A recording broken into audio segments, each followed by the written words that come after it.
It's your show, damn it. Go ahead and open for me, G. Welcome to the Lakers Nightcap with me, Joe Soro. How's it going, everyone? What's Yes. up, chat? Is I that had a how it's? little too much, something like that. Yes, because I know you've tried to do me before. Now I'm trying to do you on that as far as It's easier to how- do Gerald Glassford than probably. all right, fair enough. Fair enough. Had a wee too much of the liqueur today. It looks like. I'm going to look up the list. I think you mentioned it on WhatsApp. Let's see. What did you drink? I think something with vodka. Vodka Red Bull, Okay. vodka Bloody Mary mix, Yes. Temecula, tequila. Yeah, I did it all tonight, and I'm still reeling. Yes, you are. But he is here. It is the Nightcap with Joe Soro, along with me, Gerald Glassford. Thanks again for watching this. We truly appreciate you joining us. Hopefully, you are recovering from your own Super Bowl parties. What a game! Not back to the old Super Bowl blowouts as the Philadelphia Eagles are the NFL World Champions. What did you think, Joe? We were both wrong, although I did say the wild card was Jalen Hurts, and that wild card paid off. Yeah, the Eagles came in saying basically that the Chiefs had been kind of getting through this year, and they basically went through the Chiefs, which wasn't really a surprise, but you just never know with Patrick Mahomes and the Chiefs and kind of circumstance at this point. But the Eagles did come in and absolutely run game to the point where there was really no discussion of who was going to dominate tonight, and the Eagles earned it. Jalen Hurts is the MVP of Super Bowl 59, and well deserved. Yeah, well deserved indeed. They had a master game plan in that first half, Joe. I don't think I've ever seen a Super Bowl where I've seen one game plan being executed so cleanly. They didn't even need to throw a blitz at Mahomes for what the first three quarters, if I'm not mistaken. No, didn't need one blitz. They basically collapsed the pocket. And what was beautiful about it is what happens in when you're playing against elite quarterbacks is you cannot leave the middle of that line open. And they didn't allow any room in the middle. So when they were creating pressure on him without blitzing, not only did they do that, but they also collapsed the pocket to the point where he couldn't get through in the middle, couldn't get through on the left side, couldn't get through on the right side. It just didn't matter. And then once Patrick Mahomes decided to throw the ball, even if he had some time, it was either met with an interception or an incompletion. So it was probably one of the more dominant performances I've seen from in terms of a defense to an elite quarterback, probably since I guess you could say the Seattle Denver Super Bowl a few years back. Mm-hmm. Yeah, I agree with you there. But yeah, just absolutely just a great performance by Hurts. Outside of that interception he threw, he looked like he was in total command. And as I said in our WhatsApp chat, as soon as that long pass, the 46-yard touchdown, that was it. That was game over I think at that more point. the more seeing Serena Williams, like Eric Kwan has said, I thought that was probably more entertaining than the game. Yes, that's true. More people seem to be talking about that and who she was once connected with, as opposed to what went on in the game, which tells you all you need to know. Uh, Kansas City looked old, Joe. It reminded me a lot of, I think, the Lakers in that Detroit series, where maybe there was a few pieces there that just were not able to go ahead and be capable of what we needed them to get done. And in this particular game, I mean, their rushing attack was nil. I mean, their passing attack really scared nobody. Kelsey, they were pretty much, you know, covering, double covering because they didn't fear the wide receivers at all. It just seemed like from the get go for those first three quarters, they had everything mapped out to a T on the Philadelphia side. Yes, the Chiefs were able to escape throughout the year without a dominant receiver, a dominant running back. Tonight, they weren't able to get through it. The Chiefs had kind of maybe put all their eggs in the basket of the defense, but in this particular matchup, not having a one receiver or maybe a one running back ended up biting them in the rear end, and it wasn't enough to have Mahomes create his magic. It just was one of those things where it just didn't work. But they had these problems throughout the year. They were able to get through it, whether it was the refs calling timely calls throughout that time, or whether it was just the bounce of the ball going their way. Usually in the Super Bowl, usually in games like this, if you're not equipped to do what you need to do, usually you get exposed. And Patrick Mahomes got exposed again. I think the last time was what was it? Super Bowl Brady Bucks.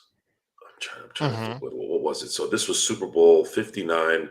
Was it Super Bowl 56 or That was 57? Brady Bucks, I Yeah, believe. the Brady Bucks pretty much, and that one actually had a little bit more of a reason on why Mahomes couldn't get around as comfortable as he wanted to. Is they lost a lot of offensive linemen in the AFC Championship game, and he wasn't able to do anything. And of course, Brady was able to score at will on the Chiefs' defense, which is what Hurts did as well. It's kind of a repeat of what happened in that Super Bowl, and Hurts was due in a game like this. Hurts has won national titles. Hurts had been here 2 of the last 3 years. He played really well, actually. Would have won Super Bowl MVP had he won 2 years ago in Super Bowl 57. But this time he did get some help from his defense, and he didn't have to grind it out till the end, until waiting till what a penalty in the end to seal it for the Chiefs. See, and that's the Yeah. thing here, guys. Either you have the ball at the end of the game to win the game without leaving any time on the clock for Mahomes to do his magic, or you blow him out. This is pretty much the only way you're going to beat Kansas City and Mahomes, and the Eagles did that. Once again, it is Joe Soro. This is his nightcap. I'm helping him out. I feel like we're at the end of the party. We're heading on home. Joe's had a wee too much to drink, and I'm helping him home as we come home from the frat party. And all Joe can say, dude, that was a kick-ass party indeed. But it is, of course, Joe Soro along with me, Gerald Glassford. Thanks again for watching, listening.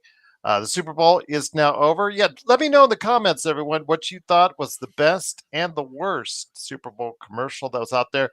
For me, I think the theme was Hollywood, because I don't think I saw maybe two commercials in a row that weren't without some noted Hollywood actor of some ilk. So it was just notable how many actors, because in the past, as you guys, older guys know and older gals know, in the past in America, Hollywood actors, for the most part, would not go ahead and do commercials. They thought it was beneath them, just like movie actors would not do TV because they thought at the time back in the 70s and whatnot, 80s even, because they thought it was beneath them in many ways.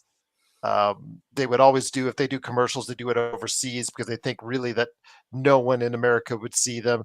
So it's interesting to see now the exact opposite, because so much money, Joe, 8 million, up to $8 million for a 30 or second or minute spot, $8 million for these ads, and on some occasions these companies are willing to roll out the red carpet and willing to back up the Brinks truck for a lot of these stars. I mean, Harrison Ford, Affleck, Damon, just the list was seemingly endless as far as the number of stars. I know you said you didn't get to see most of the commercials because you were very busy drinking, but what does that say now about this complete reversal from when you and I were young, as far as what it once was to what it is now? Well, Hollywood has deteriorated to the point Mm, where their material has deteriorated, and the only way for these actors and performers to make money is to now do American commercials and American jobs that usually would be allocated to be B type actors, C type actors. I'm not ashamed to say that a lot of these guys sold out. Whether it's fair to say that or whether it's inconsiderate doesn't matter to me. To me, the Hollywood system has lost its movie stars in a lot of ways. And I'm looking at this from a professional standpoint. I'm not looking at this from a personal integrity standpoint. I'm sure Harrison Ford and Ben Affleck are fine people in real life, but in terms of who they were for the last, what was it, 30 years, up to 50 years, how do you degrade yourself in doing commercials for what? Why would Harrison Ford do a commercial? The guy's made probably over $300-400 million in his career. But Probably he's done Japanese commercials before. I that's know fine. that. You want to do Japanese commercials for one day, that's fine. But this is America, baby. When you start doing cheesy American commercials, and even the Japanese or the Chinese or the Taiwanese commercials, what is that? What does that say about you? You wouldn't see Daniel Day-Lewis doing that kind of stuff. Have you seen Gary Oldman do that kind of stuff, G? Not to my knowledge, no. No, no. So for me, I still love Bobby D. I still love the Harrison Fords. I still love the Ben Afflecks. The Town is a great movie, guys. You should watch it. It's probably one of the best They were directed all movies. over. Yeah, Them and McConaughey were and, and- all over the yeah, place. and again, guys, it's okay. It's okay to criticize those who you like. It's something that's part of life. To He me, I just actually, yeah. by the Go way, I ahead. wanted to correct you on Gary Oldman. He has appeared in several commercials over the years, including one-to-one, Nokia, BMW, and more. Just want to Yes, let you yeah, know I've never that. seen them, so I don't know if they exist in my book. But for me, a movie star needs to be a movie star. A commercial actor needs to be a commercial actor. A TV star needs to be a TV star. Now, I will give you a little bit of leeway. If you start out as a TV star like George Clooney on ER, you be, and then after become a movie star, that's a different story. But you can't go back. I'm sorry. I'm a traditionalist. I'm old fashioned that way. I think you should stay a movie star once you become a movie star. And if you can't do that, then you're not really a movie star. And did you see Leonardo DiCaprio doing any of that stuff? Is he still a movie star? Looks like maybe he's one of the few left. What about Brad Pitt? Didn't he do that cappuccino commercial? Right? Pitt has George, done, yeah, him, yeah. Clooney, because I think they have a vested interest. I know Clooney owns the coffee makers, the espresso machines. Mm, I think maybe Pitt's in with them. I'm not sure, but I know that they did one together. I think they are investors in that a certain that's specific espresso. fabulous. It makes me feel tingling, just tingly inside. I don't give a shit about their investments. Okay, are you a movie star? Is the question. Mhm. Are you going to stay a movie star, or are you going to submit to the money? To the money you Mhm. already have. Come on, guys, have some pride. Why are you doing bookings.com commercials? Was this what it gets to? Is this what it gets to? Booking.com commercials? How about crypto.com commercials? Is that what's next? Yes. It's beneath what you're supposed to be. You guys are 30-year, 40-year veterans of the silver screen. You don't belong making whatever you're making and getting your little SAG eligibility stuff on commercials, guys. That's for the peasants out there. If I'm being harsh, if I'm being judgmental, tough. Like I said, I'm a traditionalist. I like to make sure that the movie stars stay movie stars, and you let the commercials go to the people who can sell whatever the hell it is. And that's just kind of how I look at it. Once again, it is the Lakers fast break. It is, of course, Joe Soro along with me, Gerald Glassford. It's his nightcap. I want to just talk a little bit about the Super Bowl. So yes, the Kansas City Chiefs failed to get it done in their three-peat, and the Philadelphia Eagles win. So definitely looking forward to seeing what's happened there. Thank you so much. 805 Fillmore said, rather be killed by a pack of wolves or an anaconda. I'll let you answer that one first. Wow. Hmm. I don't think an anaconda could kill me.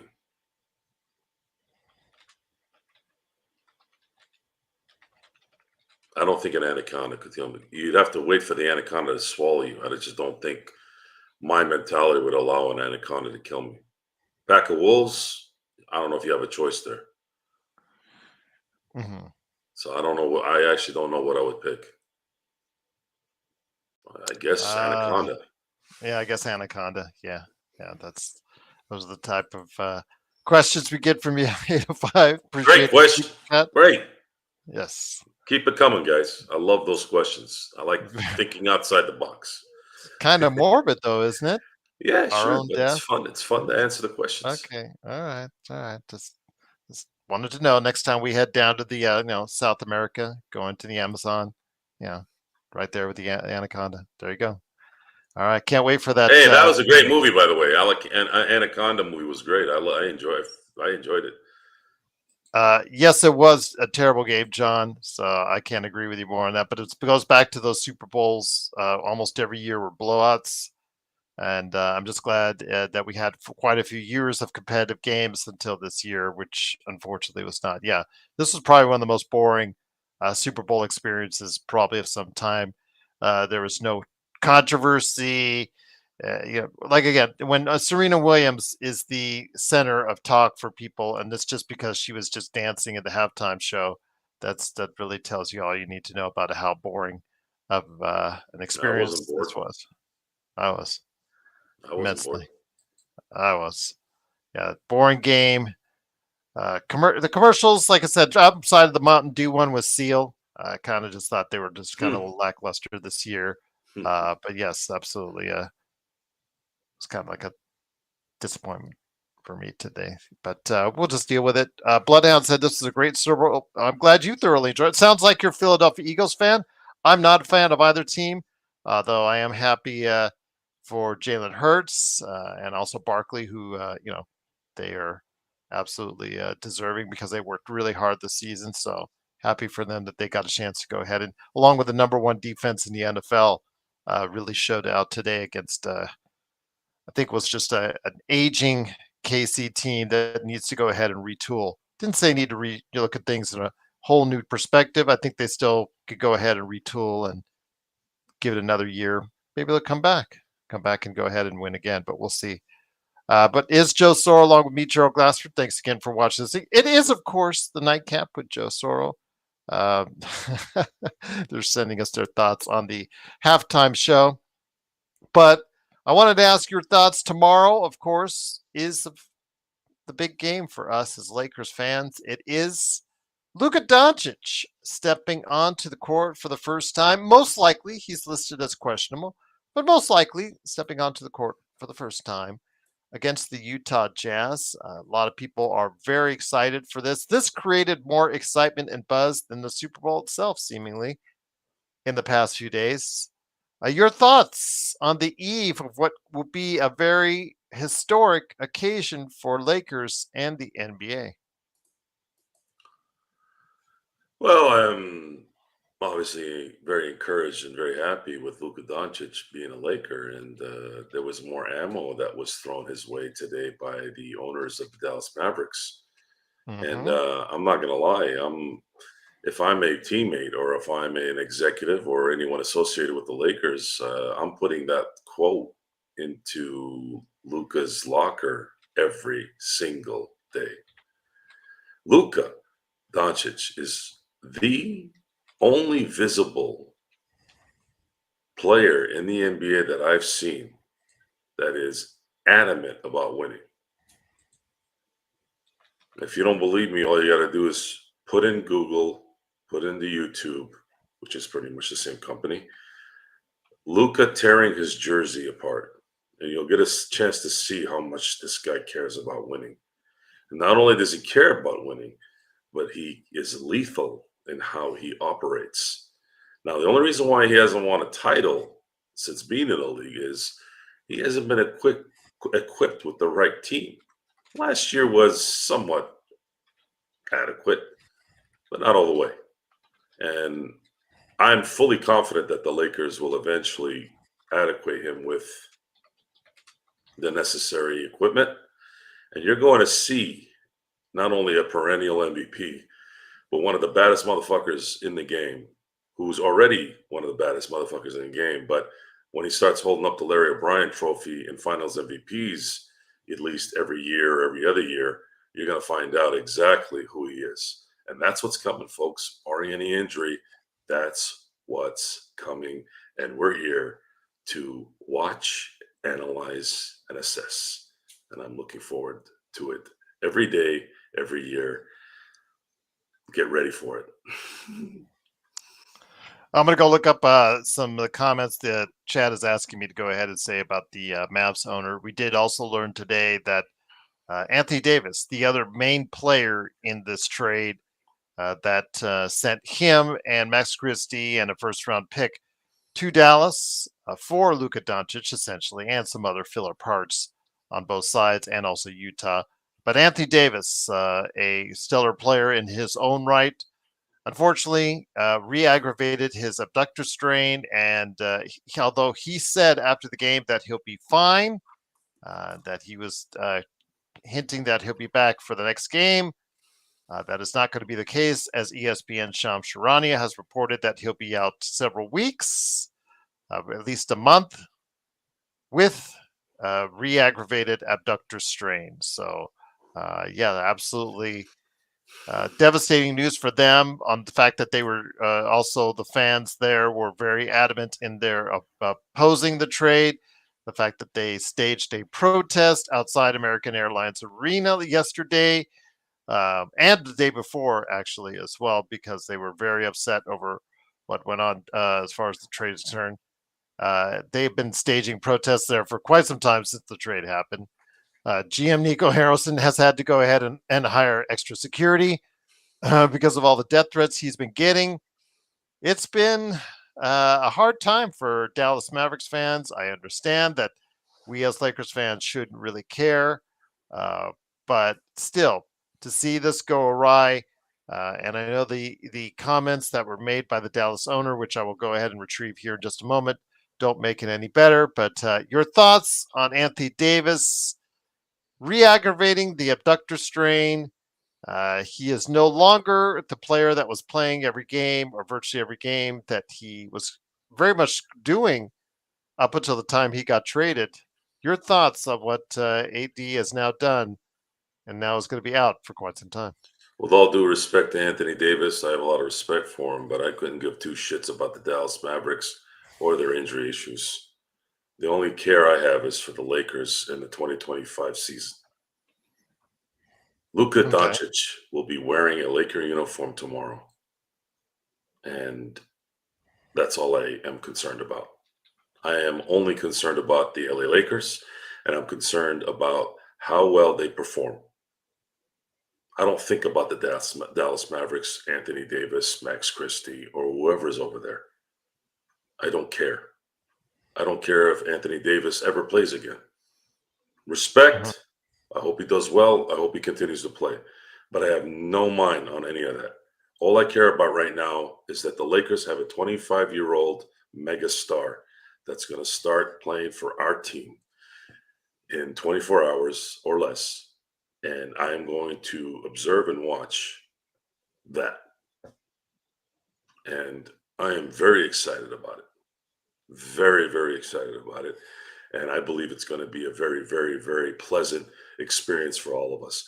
I don't know if they're going to win the championship this year, but I damn well, you damn well better believe we're going to be watching and analyzing and assessing to see if they will. It's much different than it was a week ago. It's much different, folks. Rob Pelinka, Genie, props to them. They completely 180 the LA Lakers, and you're all going to see what the Lakers are really all about it from here until God knows when. And that's how it should be. The Lakers are the standard of excellence in the NBA. And that's facts. That's not some exaggeration. And if that's something you are in denial about, that's on you. But y'all are going to see some skills here in the next few months that you're gonna enjoy. I have a very good feeling on. So if that's the case, my friend, what are you expecting starting tomorrow? There will be a period where both him and LeBron need to come together on the court, learn each other, their patterns, their techniques to try and work out to best accentuate. But as we talk about all the time, these are two of the best playmakers on the planet. And in doing so, I think they will go ahead and find it somewhat easy to go ahead and figure out what way to work with each other. So by the end of the month, end of next month, or when it comes to playoff time, those two will finally have come to a happy medium and exactly know how to work with each other and best accentuate each other's skills. I'm not interested in hearing about nonsense. I'm interested in hearing how Luca is going to continue to dominate the way he does and LeBron dominate the way he does. There's no reason why both can't dominate right out the gate. They're both distributors in this game. And when you have distributors that play together, that means chemistry, cohesion, and the ability to make those players better around you are always going to come right out the gate. And not only are they going to be able to do that, but they're also going to supplement each other. Luka's never had someone that could back him up in the 7 years he's been in the NBA.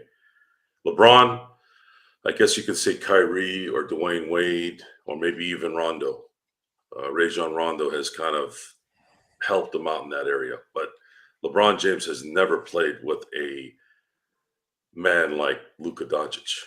And if you're going to give Luka Doncic and LeBron James breathers, maybe a third of the game, you're going to be kissing your ass goodbye at that point because they're going to have enough energy at the end of the game to do what they need to do.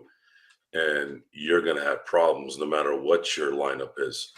Now, the difference between 8 days ago and today or tomorrow and beyond is that Luka Doncic is the first clutch gene that the Lakers have had since Kobe Bryant. So not only are you going to get LeBron James doing what he's doing, not only are you going to get Austin Reeves and that crew doing what they're doing, Rui Hachimura, all of them playing as well as they are. You're going to have Luka Doncic that's going to put the fear of God into every opponent that they play because you don't know if he's going to do a step back three to close your ass or if he's going to penetrate to the basket, get the pass out to somebody who's going to get an easy dunk.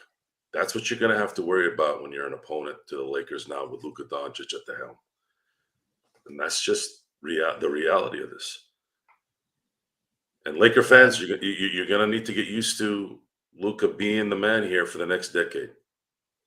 He's going to win multiple MVPs, and he's going to win multiple world championships. And we're going to be here watching it firsthand. Once again, it is, of course, the Lakers Fast Break. Truly appreciate you joining us. Trying to also go ahead and pop this in for Pop Culture Cosmos as well, talking about the Super Bowl, but also as well the debut of Luka Doncic coming this Monday, most likely because he's listed as questionable for the game with the Lakers and the Utah Jazz at the Crypt. Looking forward to getting that taken care of and watching that. And obviously, we'll have that for you at playback.tv/Lakers Fast Break for the game and chat. And then, of course, also as well, that's just the scoreboard chat, by the way, everyone. And then after that, of course, the best coverage that we give out there, the best Lakers post game is always right here at the Lakers Fast Break. So Natalia wanted me to look up, and for her, absolutely. I truly appreciate you joining us, Natalia. Wanted to go ahead and give you the thoughts earlier today, Joe, before it was finalized and put out there about Anthony Davis sustaining, or actually, he already had sustained it, but determining how long he would be out. The Mavericks owner, Patrick Dumont, who purchased the majority stake from Mark Cuban in 2024, he called out Luka Doncic one more time, and he called him out for his lack of conditioning and willingness to do whatever it takes to win after shockingly trading him, and he doesn't care how others take those comments. This is from the New York Post. So I wanted to go ahead from Eric Richter. Wanted to go ahead and make sure I get him credit on that. Quote, this is the quote from him. In my mind, the way teams win is by focus, by having the right character, by having the right culture, and having the right dedication to work as hard as possible to create a championship winning outcome. Dumont told the paper. And if you're not doing that, you're going to lose. Now, he was having a conversation with the Dallas Morning News when he made these quotes. So if you look at the greats in the league, continuing now, the people you and I grew up with, Jordan, Bird, Kobe, Shaq, they worked really hard every day with a singular focus to win, Dumont said. And if you don't have that, it doesn't work. And if you don't have that, you shouldn't be part of the Dallas Mavericks. That's who we want. I now hold on just one little bit. That's who we want. I'm unwavering on this. The entire organization knows this. This is how I operate outside of basketball. This is the only way to be competitive and win. If you don't want to take a vacation, don't do with us. Or if you want to take a vacation, don't do it with us. Look, I think there's a lot of things that come up into play when you decide to roster the team, and culture is very important, and that's what we're focused on. So there you have it, my friend. Again, this is going to radio stations worldwide. I've already had to bleep you a few times already. Without doing too much damage, can you go ahead and describe your thoughts? This is going to be bulletin board material for some time for Luka. Luka is going to take this, wrap this up. Hopefully someone will put this out in the Lakers locker room, put it in bold, put it on the posters, slap it on the side of a billboard if they have to outside the crypto arena in order for him to see it and get motivation from it. He should feel like he's feeling right now a lot of anger, resentment towards how he was treated, and it should be for the next 10 years motivation for him to do more for the Lakers. Dallas continues to poke the snake. What do you think Luka's going to do on the 25th and beyond? Why do they keep doing this? Why don't they shut the hell up? I don't want them to shut the hell up, but I'm looking at it from an observing standpoint. So not only do they keep talking smack, they just keep anteing up on this. What's going to happen when Luka shows up on the 25th and drops 30, 10, and 10 on their ass in a win? What are they going to say then? All allegedly 270 of him, which, by the way, is bullshit. So it's one of those things where I guess we can talk some smack because we don't have really any literal skin in the game. We're just fans. We can just say what we want and not have the consequences of it. But let's be real here. Seriously, what do you think Doncic is going to do on the 25th when he sees Dallas? What do you think he's going to do the rest of the year? What do you think he's going to do the rest of his career in the LA uniform? Why do they keep testing this guy? You all don't know that Luka's one of the few guys, if not the only guy, that has the Mamba mentality in the NBA. Who else has the Mamba mentality in the NBA? Tell me, Gerald. Who? Who really cares about winning like Luka? Not too many. I don't know any other than Luka. I've never seen even Kobe Bryant tear his shirt apart because he wants to win so bad. And the Lakers are the perfect team to enhance that Mamba mentality. Why? Because that's where the motherfucking Mamba mentality started from. So if I'm LeBron James, if I'm Jackson Hayes, if I'm Rob Pelinka, if I'm anybody in the Lakers organization, I'm sitting next to Luka and I'm just whispering in his ear, going, they think you ain't good enough. They think you're a second rate.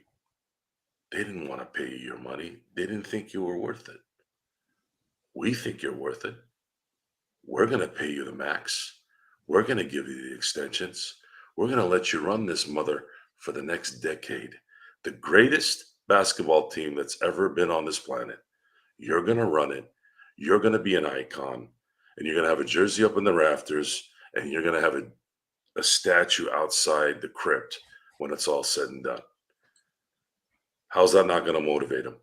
He's already motivated. You really don't need to motivate him. But why not add a little bit of extra to it? I am very comfortable right now at 10:35 p.m. West Coast time in what is going to happen in the end here. I don't know if the Lakers are going to win a championship this year, but you damn well better believe when the Lakers get a chance to really sit down and put together what they need for Luka, they're going to be able to do it, and Luka's going to be a perennial title contender and MVP candidate. And all this weight and not caring, beer drinking, whatever the hell it is, it's not going to matter here. And Dallas is going to look like schlep rocks in the end. And I'm looking forward to it. AOG 34 says, hold on. So the 40-year-old billionaire basketball player doesn't have the Mamba mentality? 40-year-old billionaire basketball player doesn't have the Mamba mentality. You tell me. Does this sound like they have the Mamba mentality? Why would they let their prized possession go for nothing? But he was talking about LeBron. LeBron? Well, yes. LeBron's going to play a part in this. But no, he's talking is LeBron not having the Mamba mentality. You don't believe he has the Mamba mentality? Probably not. He's so talented. He's been able to be successful without that mentality. I think you've seen guys in the league that have that. Shaq, would you say Shaq had the Mamba mentality?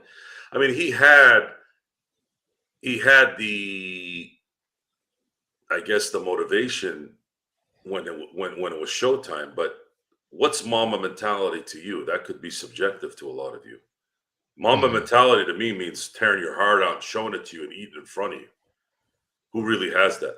If Shaq had that mentality, Lakers would have probably won 5-6 championships in a row. And that's really not a discussion. That's fact. In a lot of ways, that's facts. Okay. So, but also LeBron. So yeah. LeBron, no, I don't think LeBron has the tear your heart out kind of mentality. I think he does what he does, but it's still going to benefit him in this situation with Luka being with the team, because Luka does have that. I don't think J-Law he's saying he's not great. One of the greatest players of all time. In fact, if you went into the lab and you created the perfect basketball player, I mean, the stats that come out no more closely resembled anyone than LeBron James. No one can deny the stats and things that he's done for the game of basketball. No one statistically is producing better at this age than no one in the history of the game is producing at this age better than LeBron. Whether you're a LeBron fan or whether you're a LeBron hater, because it's LeBron James in and of himself is such a divisive issue on this show in this game. I mean, for every person that loves him, there's another that just cannot stand him.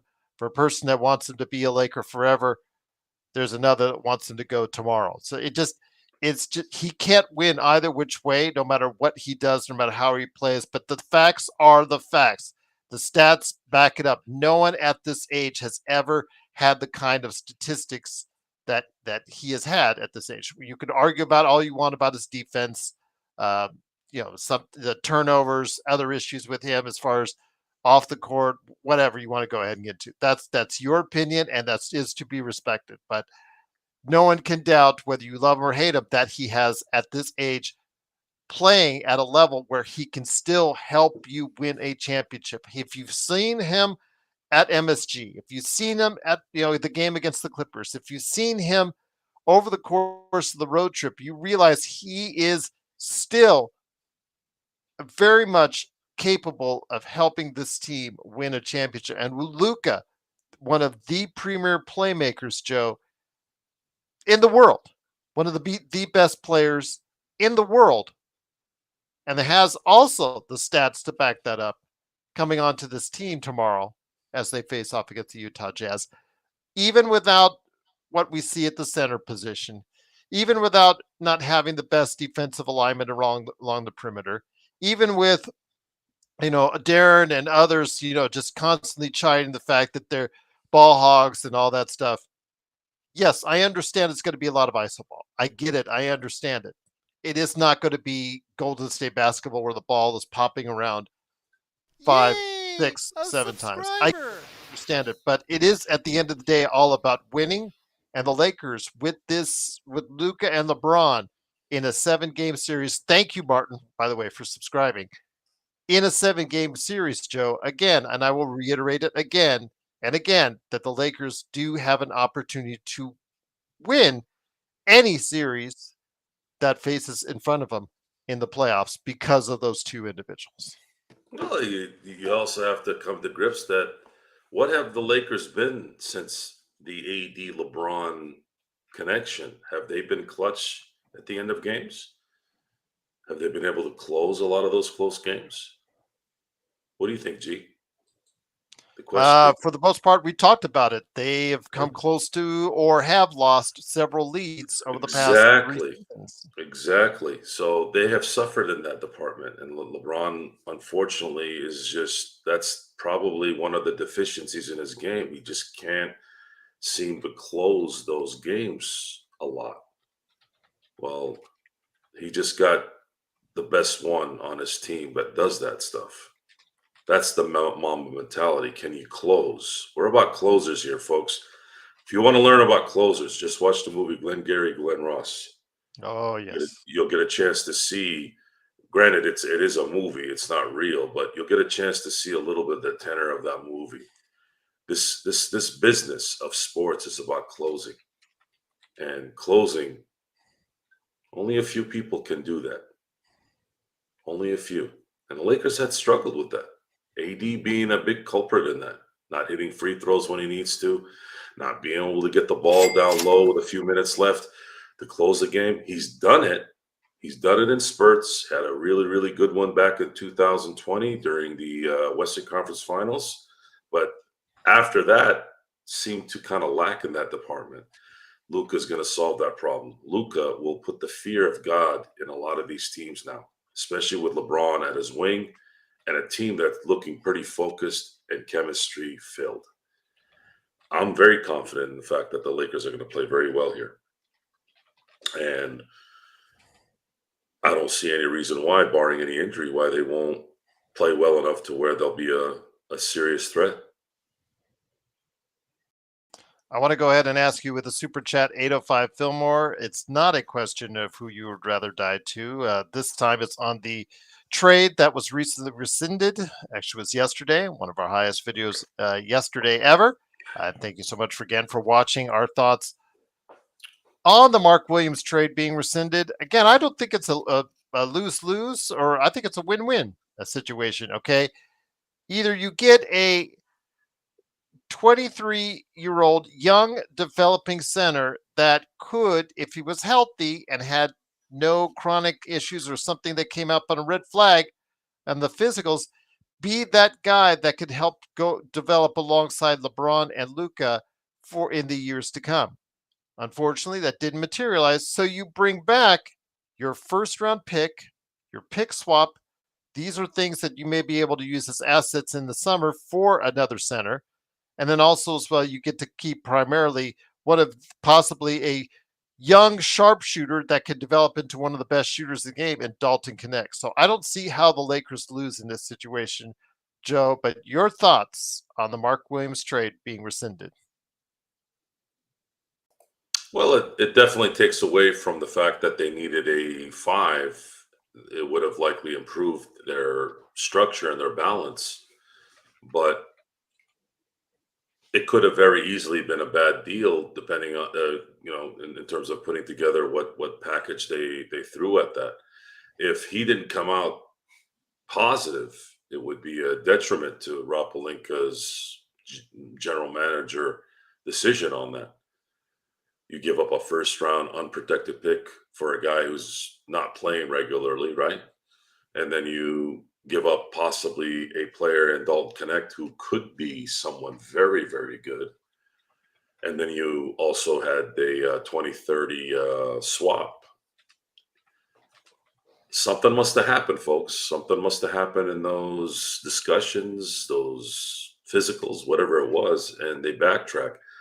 And I'm gonna side with the fact that Rob took the safe route. took the safe route. Why? Because those same assets are going to be more valuable in the offseason this year.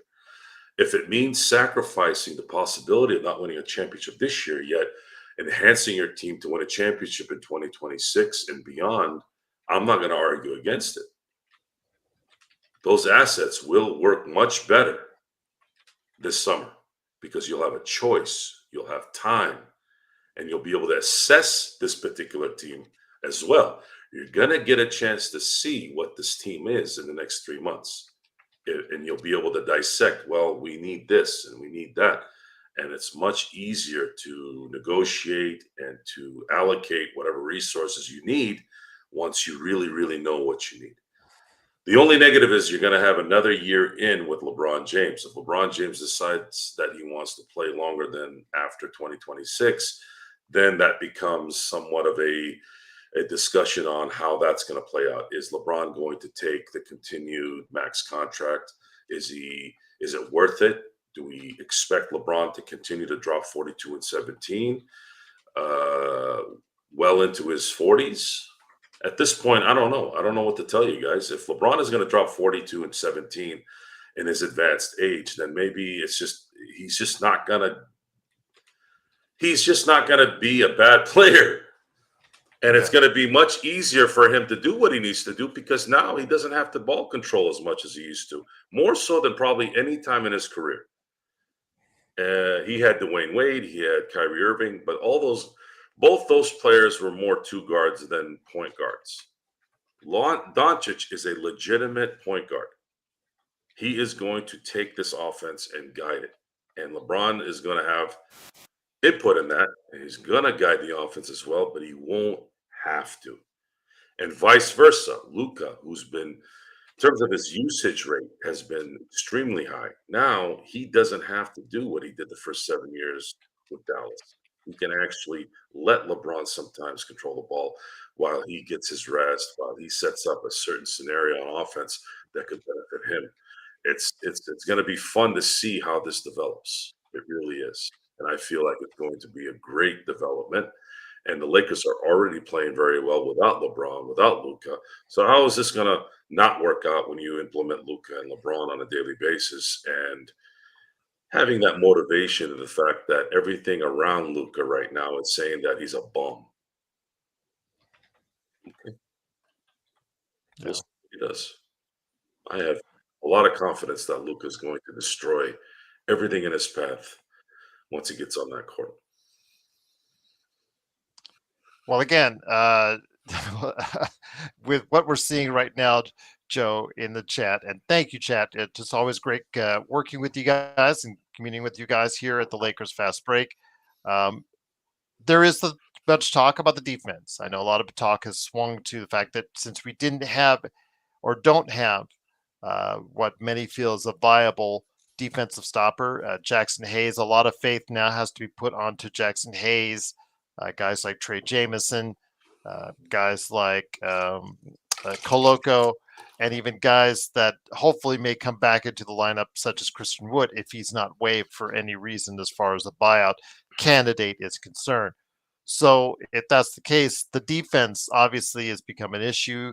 Dorian Finney-Smith, Jared Vanderbilt, Gabe Vincent have to provide a lot of defense because of the concerns that a lot of people have because LeBron, partially because it's age. It's obviously something to do with it, but also as well, him and Luka are so offensively focused that they have been known to not share that same focus in recent years with their defense. It's something that's a common complaint here on the show from our audience about how that facet of the game is just not focused on by those superstars. But you know what it is, and the fact that they will probably have to pay a little bit more attention to it than they have in the past under various teams because they just don't have that many resources on this team to play at a high level defensively if they don't concentrate on it, Joe. Well, we're in the NBA in 2025. Defense is important, but it's not as important as it used to be. Mm-hmm. The Lakers are going to have an offense that's going to be very difficult to stop. And a lot of the energy is going to be A lot of the energy is going to be geared towards stopping two just juggernauts in LeBron James and Luka Doncic. So where's the energy going to be on the other side of the floor? Let's use Denver as an example. So now you're going to have Aaron Gordon, Michael Porter Jr., or Jokic, or Jamal Murray, whoever. They're going to have to put more effort in trying to stop a player or players that are unstoppable. Mhm. And one of them is a known player that has rocked your world on top of that. And that guy that's rocked your world is now going to have LeBron James running around helping him out. And you also have a supporting cast that's coming into its own and is young, has a lot of energy, and has been playing stout defense, stout team defense the last few Mhm. weeks. So what are you going to tell me that's going to happen here? What are you going to tell me? Well, Jackson Hayes can't cover Jokic. Okay, tell me this, guys. Who can guard Jokic? Every time the Sixers are going to play the Nuggets, what happens to Joel Embiid? He goes MIA. Who's going to stop Jokic? Sabonis out of Sacramento? Porzingis out of Boston? Have any of those guys stopped Jokic? You're not going to stop Jokic. You don't stop MVP caliber players. You don't stop elite players. But what's going to happen here, again, I'm using Denver as an example. What's going to happen here is, what is Jamal Murray now going to do? He's not guarding Max Christie, who's averaging 8 points a game. He's not guarding Dennis Schroeder anymore. He's not guarding, as well as he's been playing recently, Austin Reeves anymore. He's going to have to guard Luka Doncic. Now what? You think he's going to have enough energy towards the end of the games to make all those clutch shots guarding him? What about Aaron Gordon? What about Michael Porter Jr.? I want to see that. I want to see what happens with this. And if you're going to get arrested up LeBron James in the fourth quarter, you're going to get a better performance on top of that. And the reason why he's going to get rest is because he's not going to have to handle the ball in close games like he normally does. Everything here points to the fact that the Lakers are perfectly equipped to do what they need to do to win. They don't have a center, so that might be a issue this year. But the second they get a center without allocating all their assets like they did in the Mark Williams trade, God help you at that point. Because they're going to come in next year, let's say, they're going to have a training camp under their belt. They're going to have months to prepare. They're going to have probably better front court help at that point. Now, what are you going to do? What's going to be the excuse then? And that's how I'm looking at this. Richard, I want to apologize to you, but unfortunately, you are incorrect on Christian Coloco because he said in the chat that what's the worry? Coloco was good on the Raptors, and Jackson Jennison do have skill way more than Dwight Powell. The reason why, if you've noticed over the past couple of seasons, one of the common things that we've said on this show is the lack of defensive awareness on Jackson Hayes has been a detriment to the Lakers. He does the screen and roll very well, and I know that's the side of the ball that you're seeing, but on the defensive end, he gets lost very easily on plays, and it's not the rim protector that a 7-foot guy with that kind of leaping or athletic ability should have, and that is a concern. Plus, we have also noted that his lack of rebounding for a guy his size has also been something of a concern as well. When it comes to Coloco, he averaged only 3 points a game. He did start 19 games in his first season with Toronto, but he only averaged 3 points a game overall that season. So I don't know how effectively you could say he played well when he only averaged 3 points a game, 3 rebounds a game, and a block shot a game in those 58 games in that first season. So I don't know how you could determine that as well. He was a second-round draft pick, so the fact that he did get to play in 58 games is a pretty good accomplishment in and of itself. But as what we saw when he had the blood clot issues and was out in the second year, Toronto did try to retain him this summer, but he felt going to Los Angeles or somewhere else was better off for his career. But yeah, he did not play. I mean, it's a rookie, so you could take it for what it's worth, but only averaged 3 points that season. So again, there is a high area of concern right now for the center position because of the lack of talent we have on there. Trey Jameson, you saw him play well, but he is more of a enforcer type, I would say, Joe. I would see as far as his game is concerned, how that rounds up against playing against first and second team units, which you might get more of a taste of now going forward before we make a determination on him. But remember, he was on the back end of a roster that is now currently only won 12 games. Jameson is not likely going to play a key factor in what the Lakers do this year. The talent isn't really there. What the Lakers are going to have to do is they're going to have to use someone like Jackson Hayes in spurts and then coordinate DFS and coordinate Vanderbilt and those type of players to allocate their skill sets to the bigs that would normally dominate most teams. The Lakers have to run and gun, and they will. They have the horses to do this, to get easy baskets, get easy three-point shots, and then on defense, just swarm with double teams, with zones, with just nuisance to the elite players that they're going to play against. Make them work. Lakers are going to have to make them work on offense. So much so that when they do get on offense in terms of the opposition, the Lakers can then swarm these guys and make them work even more, therefore not letting them be too comfortable. Lakers have to make every team uncomfortable. They do that. If the draw comes out the right way during the playoffs, they have home court, at least in the first round. I think you got a good chance at something happening should things fall their way. I'm not saying they're going to win a championship. I'm not saying they're going to get to the finals, but I will say this. I feel a hell of a lot more comfortable today than I did 8 days ago. Let me ask you this. I know that AOG says in 2022, Luka made a run without a quality traditional big. What if Luka, upon his trade and his arrival, you saw that on social media when he came out of the plane, flashed the LA sign, sat with Rob, posed for pictures, yada, yada. But I'm sure they had a chance to talk and really go heart to heart. And maybe at that point in time, Luka said, "Get me a big." He did. He probably did. He probably did. I'm guessing on that. However, getting a big that works for the foreseeable future is more important than getting a big now. If this wasn't going to work, why take a chance? Why take a chance when in 4 months you can go get the big you want with the assets you have? So there's no negativity here, folks.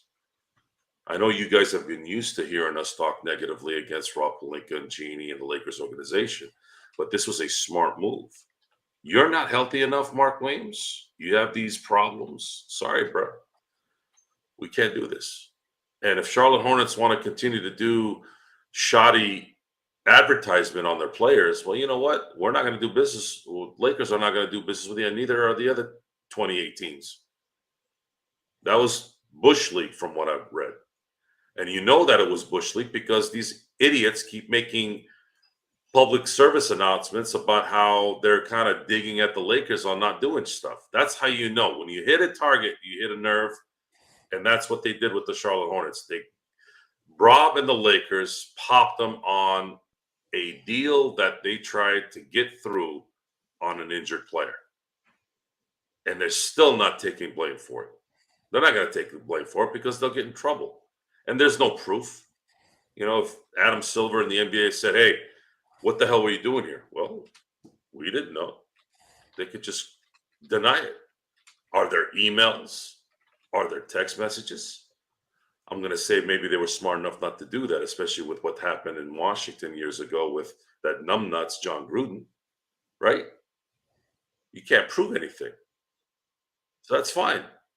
But common sense tells us you guys try to pull the wool over the Lakers, and Rob popped you on it. And Luka's probably going to understand that. He's probably a reasonable guy. And the beautiful thing is, with those assets coming back and Dalton Connect, now you get a chance to see what Dalton can do here the next 3 or 4 months. And then at the same time, you get your picks back. Then what you might be able to do this summer is get your big and not have to include someone like Dalton Connect and keep him on the team. And I use the comparison, guys. And since my boy Empire Jeff is here, he's going to like this comparison. So how do we not know the Lakers can't do what the Dodgers did this last year? The Dodgers went into the playoffs without a legitimate, you could even say a legitimate 2 pitcher, let alone a 1. But they came through. You know why they came through? Because their offense was so potent, you couldn't compete with them. They were dropping 8, they were dropping 10. Yeah, absolutely. The bullpen came out of nowhere and just wrecked shop. Well, how do we know that guys like Vanderbilt, who I can maybe equate to as a bullpen, the Vanderbilts, the DFSs, how do we know that those guys can't kind of hold their own every now and then to make this thing viable until maybe they squeak out a championship? I don't know. Well, maybe I do know because I've been watching them play defense for the last 2 weeks. They're kicking ass all over the place without AD, with AD, without LeBron, with LeBron. So now what? What is your discussion going to be at that point? Well, Joe, it's not the playoffs. Okay. Well, wait. We heard the same thing with the Dodgers. Man, they're going in with Yamamoto. They're going in with maybe Bueller. They're going in with Flaherty. How the hell is this going to happen? Oh, San Diego's going to probably bounce them. Well, what ended up happening was all those guys came through at the right time. Maybe the Laker role players come through on time because I know Luka and LeBron are going to be coming.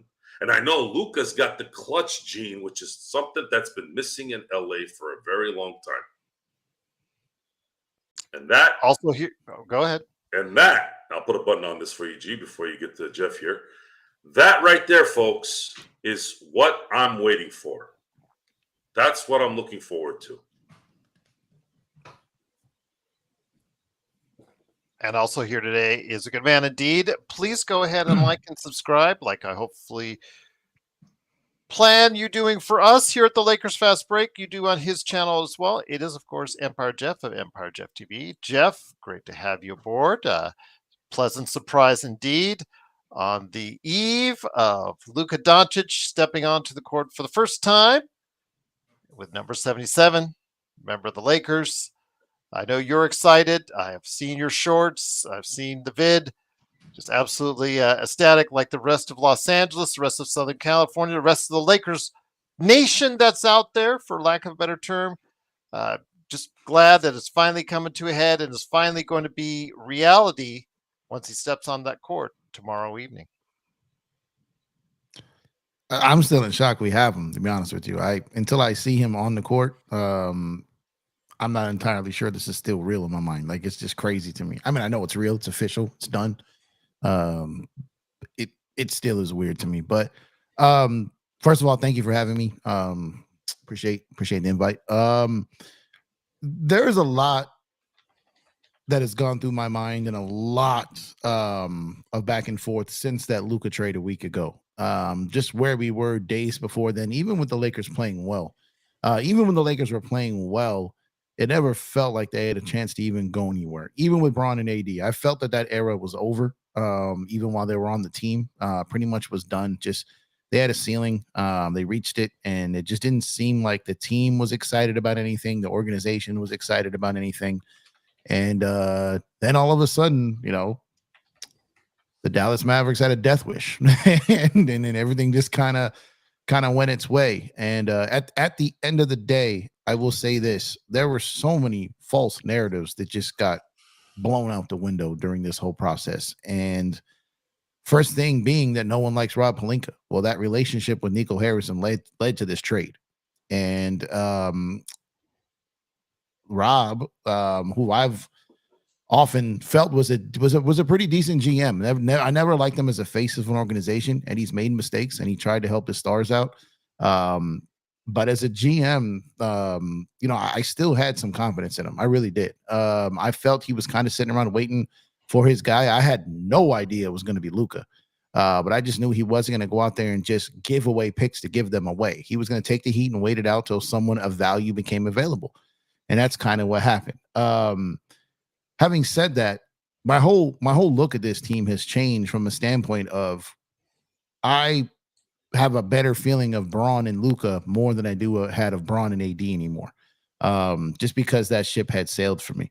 And you have two creators out there, two guys who can get their own shot, two guys who can have the ball in crunch time, two guys who have the referees respect, two guys who are going to complain a lot. We got to get used to that. But there's so many things on this team. Rob getting DFS, huge. Obviously that was a big deal at the time, still is. And DFS is not going to be one of those guys that gets talked about a ton in the regular season. But come playoff time, that's a winning player there. And they have him now. Vando coming back health-wise, who I've always felt is a key guy. He just can't get on the floor. But when he's on the floor, he impacts his team crazy. Now, I know he can get played off the floor offensively, but he wasn't used correctly either. I think JJ is going to find ways to use him in the dunker spot. He can be an elite rebounder, a great offensive rebounder, a great putback guy. There's a lot of things you can get out of Vando if you use him right. So when you have all these things coming together, and the way that Austin Reeves was out there playing, like, my God, like what he did the other day. So the Lakers guys, they find themselves now in the top 10 offense and defense since the beginning of January. That's a champion stat. When you get a team in top 10 offense, top 10 defense. Heard you guys talk about clutch earlier. The Lakers are top 6 in that. So there are a lot of metrics that trend the Lakers' way, although none of those metrics kind of matter anymore because now you got Luka on the team. They're gonna go in different directions. But I'm excited about it. I'm excited to see it tomorrow. Like I said, still doesn't feel real. I don't know if you guys feel the same way. I don't know if it's fully set in yet until you see him play. But I got to see him step on that court to make sure it's real because until then, we've already rescinded one trade. You never know what can happen. So again, I got to see him get out on that court. Yeah. I know it's official, but I want to see him get out on that court, put on that number 77, and go out there and play some ball. I think that's best for all parties. I think it's motivated. And after the comments that was made earlier today by the Dallas Mavericks owner, it just shows that there is a disconnect between what Luka thought he was going to be and what he meant to that organization and what the reality of what that organization thought of him. And I think he's going to use that for motivation going forward. As he should. And they're on Dallas. That Dallas organization is up to something. And I don't know. They're up to something. That ownership group. I don't know if it's gonna end well for the city of Dallas, but they're definitely up to something over there. And the Luka bashing is just weird. The trade is done. Your fan base is irate. Like what they're doing is just kind of weird. And I know I went long on that one, but I want to talk about the rescinded trade, if that's cool, real quick. Of course. Jeff, you do your thing, man. I just want to come on your show and just talk away. That's okay. We've got a current affair question waiting for you on deck, my friend. So go ahead. Okay. I can answer that. Take care. You share your thoughts first. Yeah, you do what you do. Don't worry about taking long. I don't care if it's 15 minutes. Do your thing. It's not going to be 15 minutes. We've been here for 2 and 3 hours plus on. Got you. For several times this past week. Okay, so the rescinded trade. I'm actually. And plus, it helps Joe sober up, anyways. I know he looks like a Top Gun fighter pilot over here. If he had the leather jacket with the fur, I would have lost my damn mind. But outside of that, the trade has a couple different things. Now, I was kind of poking around at this, and there's some very interesting things that went on here. And the Lakers have a case here to make this bigger than it is if they want to. Now, nothing can be done, so they might not. But what Charlotte did here, guys, there was stuff that showed up in that physical that that's never been listed on an injury report. The team sent over medicals prior to the trade, and nothing that the Lakers found in their physical was on those medical reports. So not only did they try to, I don't know how they thought that they were going to get that through.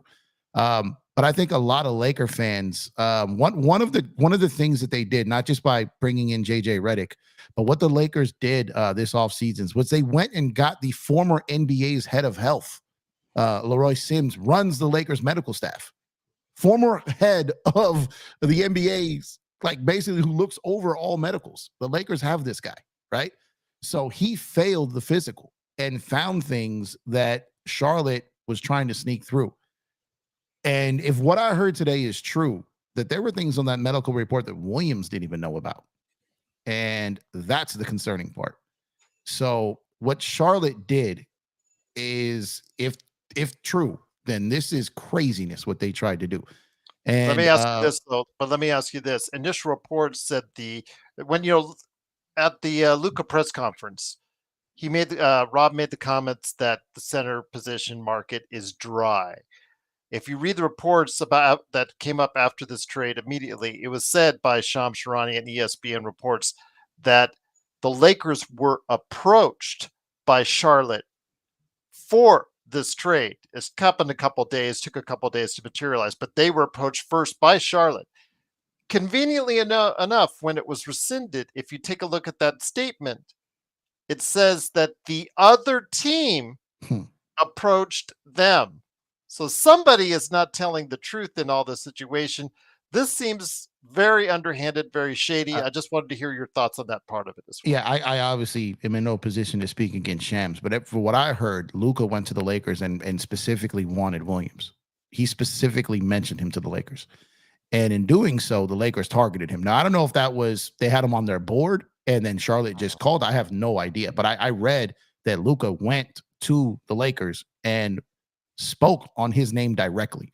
So there's misinformation out there. I haven't heard anything from anyone I've talked to about that. I just read that. I don't know what publication it was, but I saw it a couple times. That they said that Luka specifically mentioned him. I guess he was a guy that Luka wanted the Mavs to get prior to them getting Gafford last year.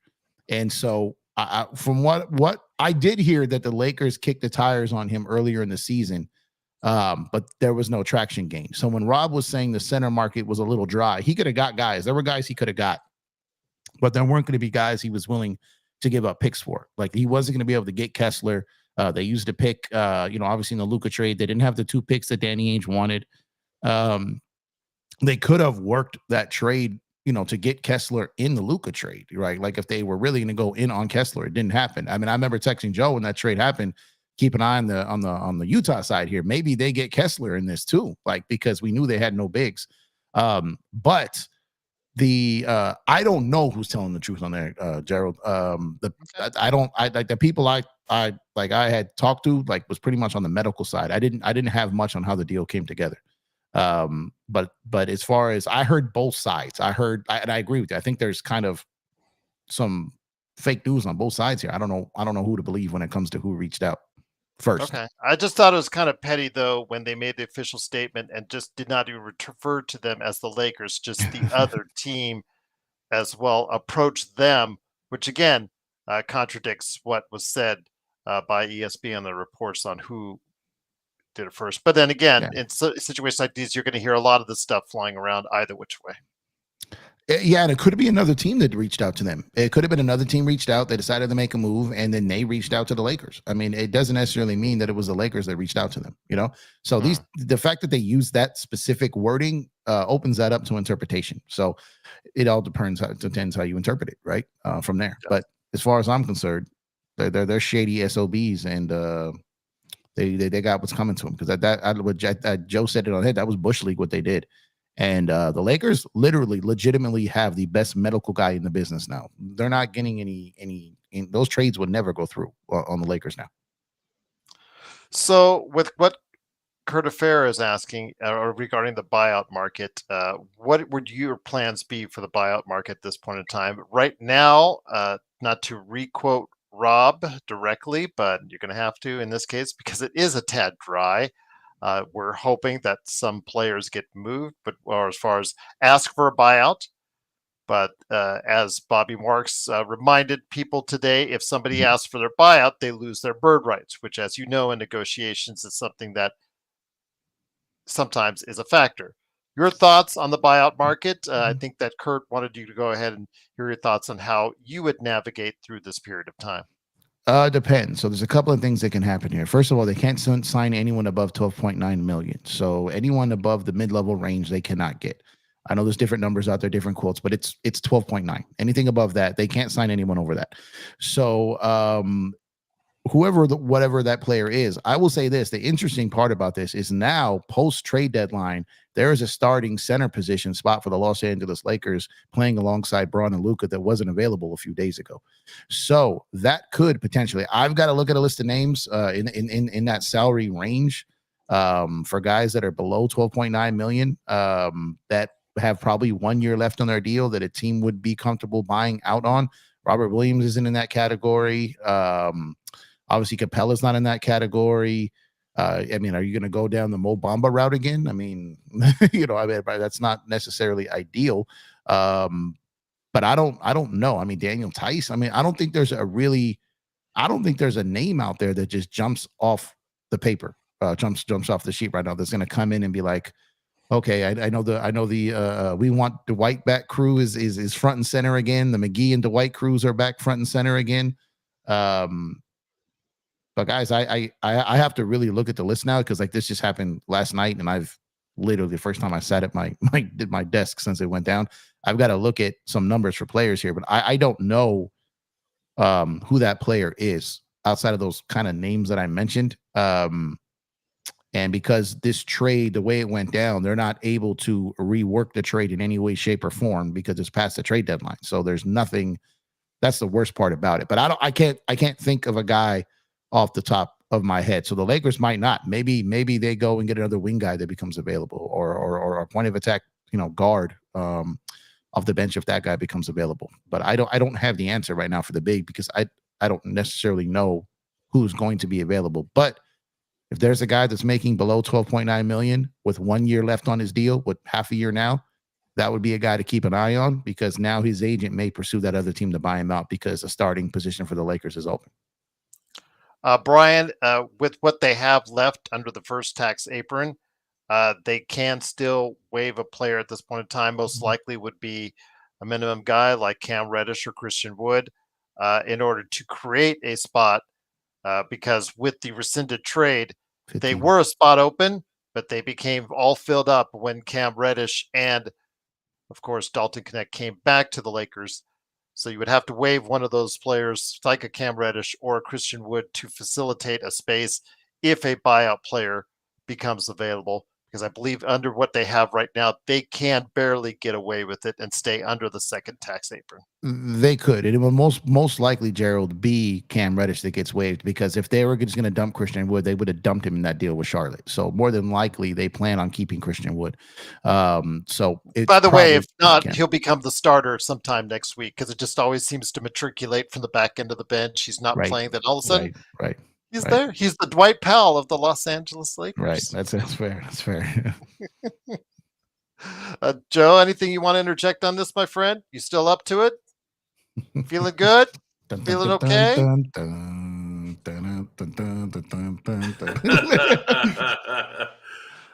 I'm a little too big for the cockpit there, Jeff. I don't know. The spruce goose. Is there a height limit there when you're a fighter pilot, Gerald? Do you know? I don't think so. Do you think I'd be able to fit in that cockpit? I think you could. It'd be a tight squeeze, but I think. I could go into supersonic mode and drop about 60, 70 pounds and get there. Yeah, there you go. So it's doable. But as far as what Jeff had mentioned here with what's going on with the Charlotte fiasco, I'm actually curious to see how GMs in the NBA are going to work with those guys. These guys not only tried to pull a fast one on the Lakers, but they continued to gaslight in this stupid ass press release that they did today. And the best way to combat this is to the next time they see Charlotte, which will be in a few games. They're not too far. I'm fully expecting Luka and the Lakers to take a 20, 25 point drubbing on them. This is what needs to happen, folks. You need to make these guys pay. Dallas, Charlotte, all these chumps, all these teams that think they know or they're trying to be tough guys. Tough guys are an interesting concept in the world. A lot of tough guys out there. A lot of tough guys. They think they can talk, because they got money. And they do that because people are slaves to that life, right? Like they'll be able to buy people out. They'll be able to buy people to say things the right way. See, that's the beauty of being real. Is if you're a guy that can't be bought, you're the most dangerous person on the planet. So in sports, if you've got an opponent that's dogging you, now you have it, in this particular situation, you're going to have a chance to retaliate in a competitive manner. So I know for a fact, if I was involved in the Laker operation, I would be in Luka, I would be in LeBron's ears, I would be in Jackson Hayes' ear, DFS, everybody.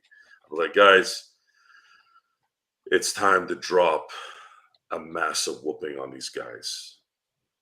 And I want you to do it, and I want you to talk about it, and I want you to let them know who you are, because it's going to be entertaining on top of that. The Lakers are in that position right now. Luka especially. You rarely see a team trade a player of Luka's magnitude in the area. You're probably wondering what the hell in the area is. They dealt him to a Western Conference opponent. That means you're going to play this guy 4 times a year, 2 at home, 2 on the road, and then you're also possibly going to meet this team for another 4 to 7 games in the playoffs. I'm going to go out on a limb here and say that Luka is going to make Dallas pay for a very, very long time. And I can't wait to see it. Not only are we going to be entertained by winning championships and seeing MVP caliber performances, we're going to watch Luka tap that ass when Dallas comes into town and when they go to Dallas. And that, man, is what we want in sports. We want that in sports. Jeff, we're the only few guys that are upset that the San Diego Padres are kind of teetering down, right? Yeah. I don't want them teetering down. I don't want this fiasco going on in San Diego. I want that heat. We want that heat. Competitiveness in this thing is what it's about.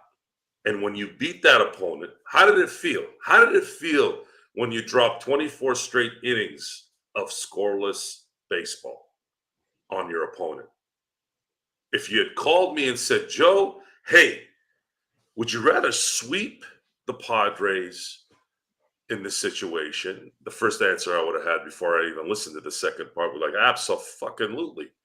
But would have heard the second part, well, what about eating them up the last 2.7 games, just to stick it in there a little bit? I would have thought about that. I would have said, you know what? That actually sounds kind of good. You're telling me they're not going to score for 24 innings? You're going to punk their ass 8-0 in San Diego and then punk their ass again 2 days later in LA to close it out to the Dodger fans, all 56,000 of them? Shit. And you're going to have my boy hit a home run and my other boy, the Hernandez boys hitting home runs to clinch it? Yep. Come on, guys. A lot of this is entertainment, right? Yeah. So, what has changed from 8 days ago? Come on, did you guys ever see me going on air with glasses and all fucked up? This is what confidence looks like. This is what positive energy looks like. And we're here to watch it. We know we got a pretty big crowd here the last few weeks. Even before the trade, it was coming. This was kind of the clincher at this point. So I am kind of in that boat where I gotta see Luka in that jersey and playing on the court. It hasn't maybe fully registered. I'm about 99%. I'll admit that, but it's gonna happen here in about 24 hours, less than 24 hours. And I've already got my gear ready, guys. G, you saw the link I sent you, right? Mm-hmm. Jeff, you saw the text I sent you. Hmm. Okay, I hadn't bought that shit in 20 years. So we know this is real. We know this is next level. And we're all going to be here for a very long time. And we're going to be talking shit. And we're going to be watching some wins. And we're going to be watching some championships. Barring injury, you all got to get ready. You're going to get ready. You're going to hear a lot of shit coming here. And it's going to be all good stuff. I can't wait. I can't wait. I've been waiting for this for a while. It's been a while. It's been a long while. And I'm tired of being in that red zone. I don't want to be in the red zone. I'm in the black zone. You all know how I roll. I like the black zone. Although the Dodgers are in the blue zone and my boy Kiki's back. So I got to represent. So again, I'm excited, guys. I'm so excited to the point where I don't even know what to do with myself. There's never been in any time in my life where the Laker and Dodger synergy have been even. The Lakers got their Shohei Ohtani 8 days ago. And in a billion years, if you had came to me on that Saturday morning or afternoon before it happened, and you said, Joe, the Lakers are going to get their own Shohei Ohtani, I would have looked at you and said, I was just sort of probably just stared at you. Yeah. Thanks for coming out. Now go away. I kept thinking of that scene in Glorious Bastards. Gerald, do you remember that scene when they're talking to Hans Landa? Jeff, I don't know if you saw the movie, but it's been a long time. But okay, so they're sitting in that seat, and he's telling Brad Pitt's character that 99.9999 of the time you'd be right, but in the history of life, I'm paraphrasing, obviously, there's that one time where something gets through. That was the Lakers 8 days ago. Yep. So with that, Jeff, how far do you think this team can go this year, this season? Because I've stated to everybody wants our thoughts on how far the Lakers can go in its current format with this rotation, with this roster. I said that you throw them out against any team in the playoffs. I didn't say they would beat them, but I said they will be competitive and give any team a lot of hell for a 7-game series, no matter who it is, because Luka and LeBron, if they're playing like they are capable of playing in the playoff run, they're both going to be very hard and difficult to stop. So again, with that, I think, again, they'll be competitive against anyone in a playoff mix. Your thoughts on how far the Lakers could go this season? We all know what the future could hold because the future is now really, really good for the Lakers, but what might the short-term future be for this team? Yeah, I mean, I look around the NBA now, and there really is, it's as wide open as I can remember it. So I think with that being said, and to Joe's point, what he said earlier about the Lakers now have a closer now. So if their defense can defend the way they have the last 4 to 6 weeks, I know AD's not here anymore, but they have been defending greatly without him still. If they can defend this way, if their offense remains this efficient, and if Luka comes in and closes out games the way he's capable of doing, then things can get very, very interesting. Matchups matter. Who they get in these rounds matter. But if you look around, like even Denver, like, where we just haven't had a way to beat them. Like Luka averages like 27, 28 against them. So Murray got someone to guard now, right? You're not stopping Joker anyways. AD wasn't doing it, and they took AD completely out of his game. Now he put up numbers, but he was gassed in the fourth quarter of every game. So even if AD had 24 going into the fourth, for the most part, he was going to be done come the fourth because he was guarding Joker and had to have the ball in his hands, and LeBron's legs were gassed at the end of those games. How many times did we see LeBron take bailout threes in those fourth quarters? It's no shade to LeBron. It just didn't have anyone else can go get his own shot, and now he does. And that changes everything. And I think on top of that, look, I like what JJ has done, and I think you give him someone like Luka Doncic out there, and that just adds to what he's kind of talked about and things what he could talk about with the two ball handlers, hand off to another ball handler, two big guards that you can kind of set run a pick and roll and pick and pop with off action of ball handlers. There's a lot of different things that JJ can get creative with. I think the Lakers, if Braun and Luka can shoot the three at a percentage that's higher than they have in their career. If Luka can get to the mid to high 30s, if Braun can stay in the mid to high 30s, that changes everything. But their ability to draw fouls, put the ball on the floor against a lot of these teams, and then having that clutch gene there now with Luka there, I think, Gerald, that I look around the West and I'm like, my God, not only can the Lakers come out of the West now, which sounds crazy to say out loud this season, but guys, they can also end up with home court advantage in a round or two in the West, which also sounds crazy to say out loud. So the answer to that, Gerald, is God, I can't believe I can't believe I'm saying this. They could go out in round one, or they could go all the way. Like, I have no idea at this point because I don't know what this team is going to look like. I'll have a better feeling in a week or so. But no one scares me. Nobody. And if Luka comes in and we get revenge Luka, if we come in and it looks like Luka's dropped a few pounds and he's going to continue to lose some pounds throughout the season and Braun's playing with energy, then look the F out, man, because the sky is the limit at that point. But we got to worry about injury, and we got to make sure defense can keep up. But outside of that, I like Joe said, we could be the game 4 in San Diego, looking at the Dodgers situation all over again. And they get on a roll, and they're already on a roll right now. If that keeps going, like I said, look the F out. Look the F out. I saw I was getting slandered in the chat there. That guy pulls up to my show. And it gets a little wild and crazy too. But I'm not making that up. I did look it up while we were talking. That was on Bleacher Report. So just for those for the Twitter fingers, I didn't pull that out my ass. That's an actual fact.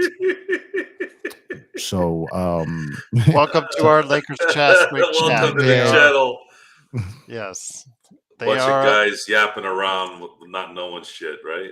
No, I mean, don't get me wrong. There's nothing more I love than someone who can't stand me and wants to come up and just listen to me and get mad at everything I say when I don't even know they exist.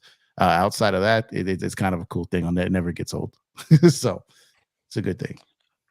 Devin, thank you for subscribing. But yes, Empire Jeff, we have quite a few individuals that continue to flow the hate, to use a Star Wars vernacular, to us on a daily basis. In fact, I got a tirade this morning from Darren, but you know what? They keep coming back. Jeff, that's the thing. They somehow disagree with everything that we say, no matter what we say, but they still keep coming back. So what can I say? Hey, so I mean, it's all love. I don't have a problem with it. My thing is, it just interests me. Like, I would never go watch or listen to someone or spend so many hours with someone I just don't like and want to challenge everything on it. I can't understand the mentality. But anyways, 100%. Like, it's the Howard Stern effect, Jeff. Yeah, I get you. Yeah, you're they did their when they did their analytics back in the 80s and 90s, they found out that the people who liked Howard Stern listened for 45 minutes. The ones who didn't like him listened for 3.5 hours. The Stephen A effect too, right? Like, people watch the tragedy, the tragic. Well, the tragedy of Stephen A. Smith. The tragedy of Stephen A. Smith is he doesn't know half the shit he talks about. Yeah. I don't know how that's possible. What does he do all day? How do you not pay attention to any of this stuff? I'm going to tell you guys right now, if my profession was to watch sports and analyze sports, there'd be zero chance I would know everything about what's going on. Zero. Even hockey. Mm-hmm. So I don't know what the fuck these guys do. What do they do all day? Play with their balls? He's just gotten away with it because he continues to get paid more and more and more and more to do it for shock value and clickbait. Kind of Barkley-ish. These guys don't watch the game, stuff like that. It's again, look what we just experienced. It's what the base wants. It's weird, it's weird. Well, maybe the base is stuck in that Walmart area. Might So, be. folks, Louis Vuitton is coming. Louis Vuitton is coming. Eating paint chips. Check this out though, guys. So Luka over his career is damn near averaging a triple double against Denver. 27, 9.7, and 8.3 against Denver. That's just That's just gonna change on the 22nd. Yeah. Just that is that's going to be a big help, and that's the team that's been our Achilles heel, right? That's a thorn in our side, and I feel like if the Laker team knocked them out, if the Lakers knocked them out in the playoffs, I think they may just ride that. And it's like when the Dodgers beat the Padres, man. I think that energy of we just slayed them, and now it's just next level thing. We'll see though. But I'm extremely excited. Like I said, that DFS move, man, is such a good organizations make that move. And at the time when the Lakers did it, they weren't known as that, right? That was a move. Well, I think it looks a lot better with Luka. I don't think in the playoffs it was always going to look good, but I get what you're saying. On the surface, no, because I didn't think it was going to look good because you could have used D'Lo's salary to get a bigger fish than what the Lakers would have gotten under normal circumstances. But Luka changes the dynamic of everything, Empire Jeff. So now you have a very good complementary player who does do things as far as on both sides of the ball, which is something the Lakers definitely need. It's just that can he become a little bit better as far as scoring, because no team has really asked him to score very much outside of 10 points a game. Yeah, but that's what you're going to need. That's what you're going to need. Let me ask you though, because off the top of my head, I don't know the answer to this question. What day did they make the trade for DFS? That was just right around New Year's, if I'm not mistaken. So it was before January 1st. Yeah, I think so. Was it the 30th, Joe? Yes. Okay. So they got in that early before it was at a bidding war. I was asking that question because I was trying to see. I didn't remember off the top of my head if that was after the January 7th when they had their first meeting with Luka, then it makes that trade look smarter. But if it was before that, then no. You know what I mean? But a move like that, because I remember when that trade we were talking about it last year.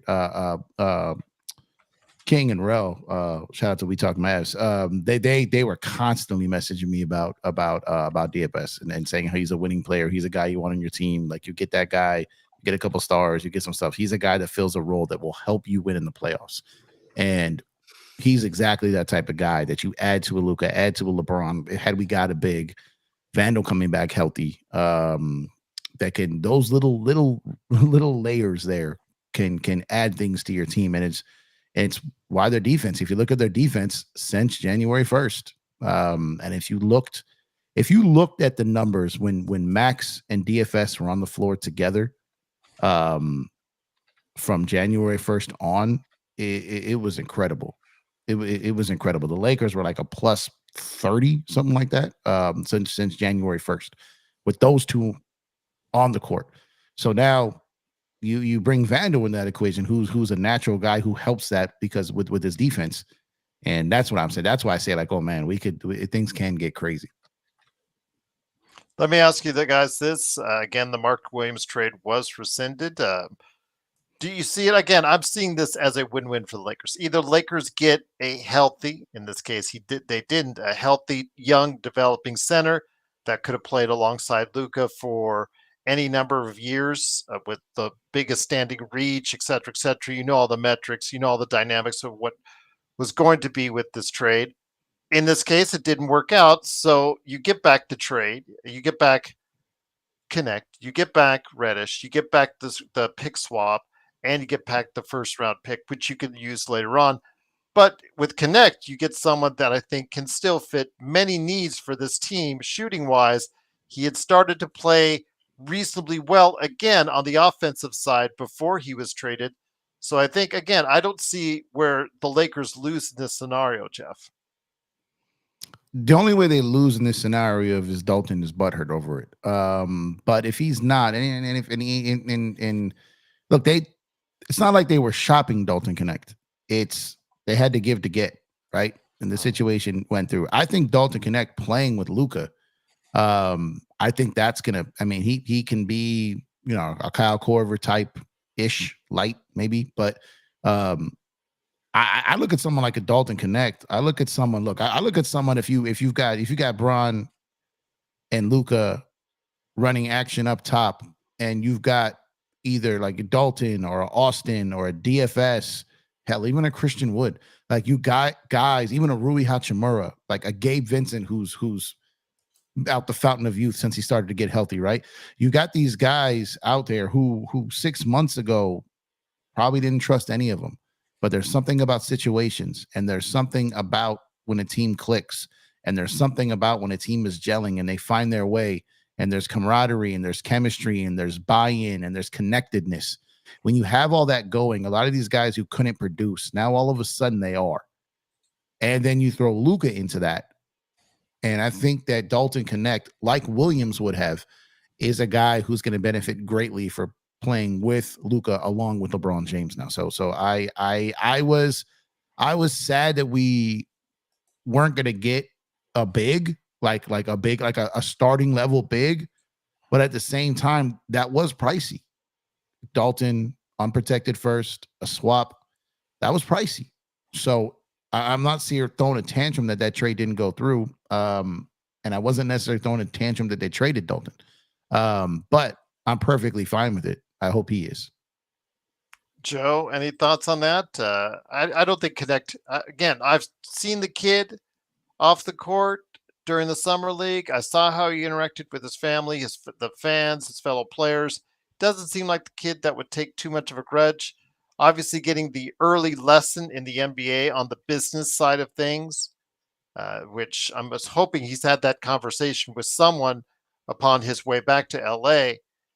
Joe, your thoughts on this situation regarding Connect, a possible dissension? But honestly, the first time he gets the ball from Luka, I think that will all go away. Well, coming into the Crypt today with Charlotte Hornet gear says something else. Mm-hmm. It likely says F you. If he gets over it, cool. But his initial reaction is, yeah, I'm coming back in with the opposing team's gear because that's where you set me. And in a lot of ways, I want him to think that's what all he had. I want him to be that. I want Dalton to be resentful. And now I want him to go, all right, motherfuckers, I'm going to come in here now and I'm going to be dropping dimes and dropping shots all over so that you don't trade me anymore. At least that's what I would do. Yeah. One layer I forgot. He also is a guy who transferred in college, so he's got a little at his own behest, right? On more than one occasion. Yes, so that's one thing I left out when I was speaking. So, at that point, maybe he's not gonna. He's an older rookie, right? So and I'm sure the Lakers, when they called, they probably said, look, like it's not like we weren't necessarily shopping you. We hated to give you up, but we're going for it this year, right? And we're not devastated that it went through, and we're taking you back. Like we still believe in you. We drafted you. We just going all in. We needed a big. It was a non-starter to not have you in the deal, and there's ways you can get through that, man. Like it's just I think you'll be okay. I said if, because you just never know the mindset of someone, but Dalton doesn't strike me as a sucker. Like he just doesn't to me. Maybe I'm wrong, but he I feel like he's a kid that's been through enough. I think he may look at this as a second chance and look to take advantage of it. You agree, Joe? It worked with Ori in 1995. Mm-hmm. That's true. They tried to trade him for Sean Elliott to Detroit. Something happened. Got nixed. Yep. Ori, in a lot of ways, might have played even with Hakeem Olajuwon in that finals.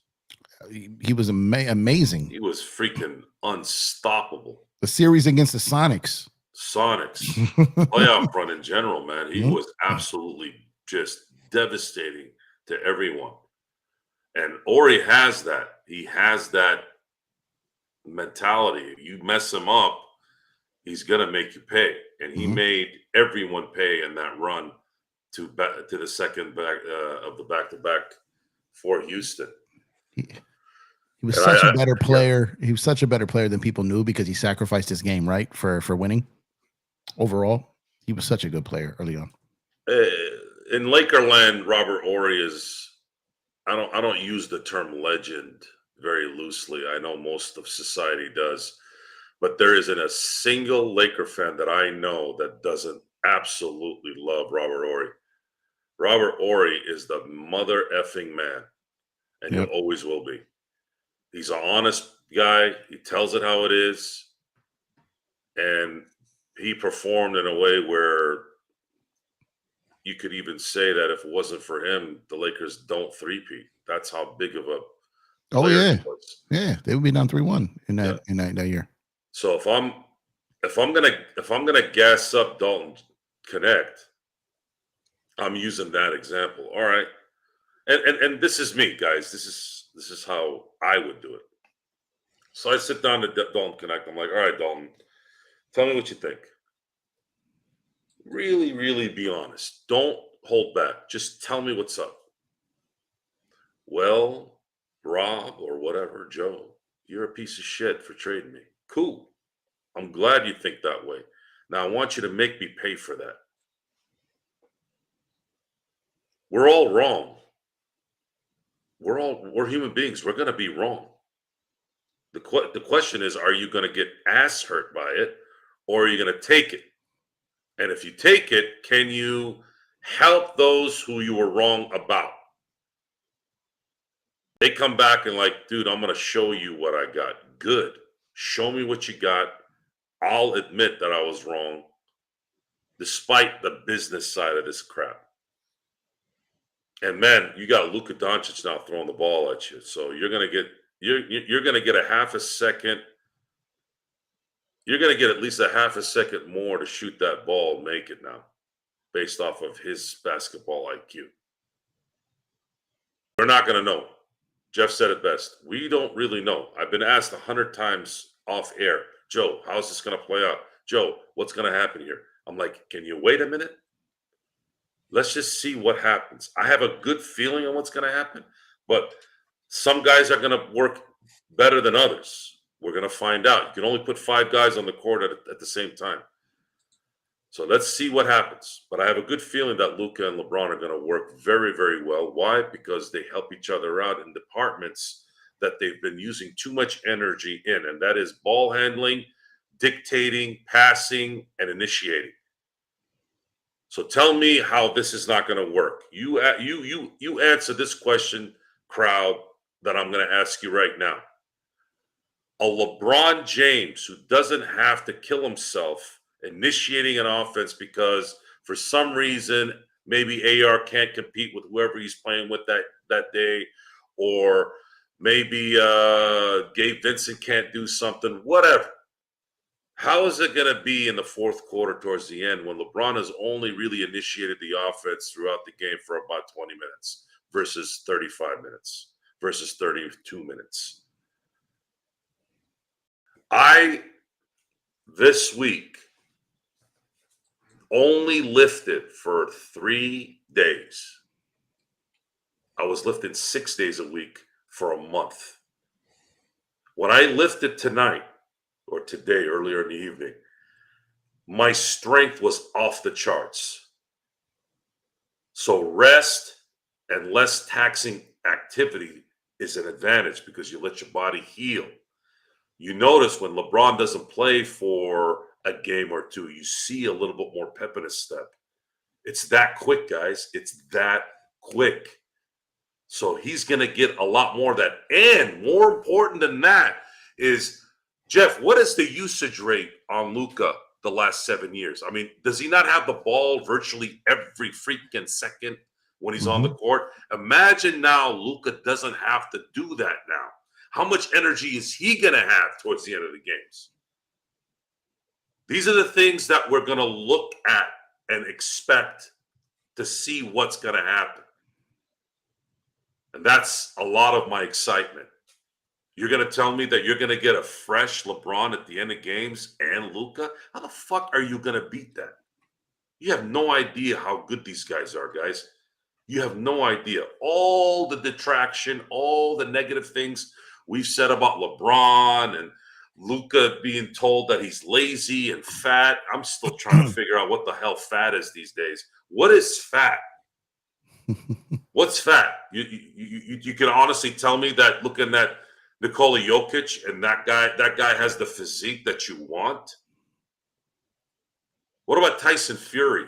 He was whooping everybody's ass left and right for about 5-6 years with that physique. What exactly is fat? So Fat is the guy who was calling Luka fat. Right? that guy is pudgy.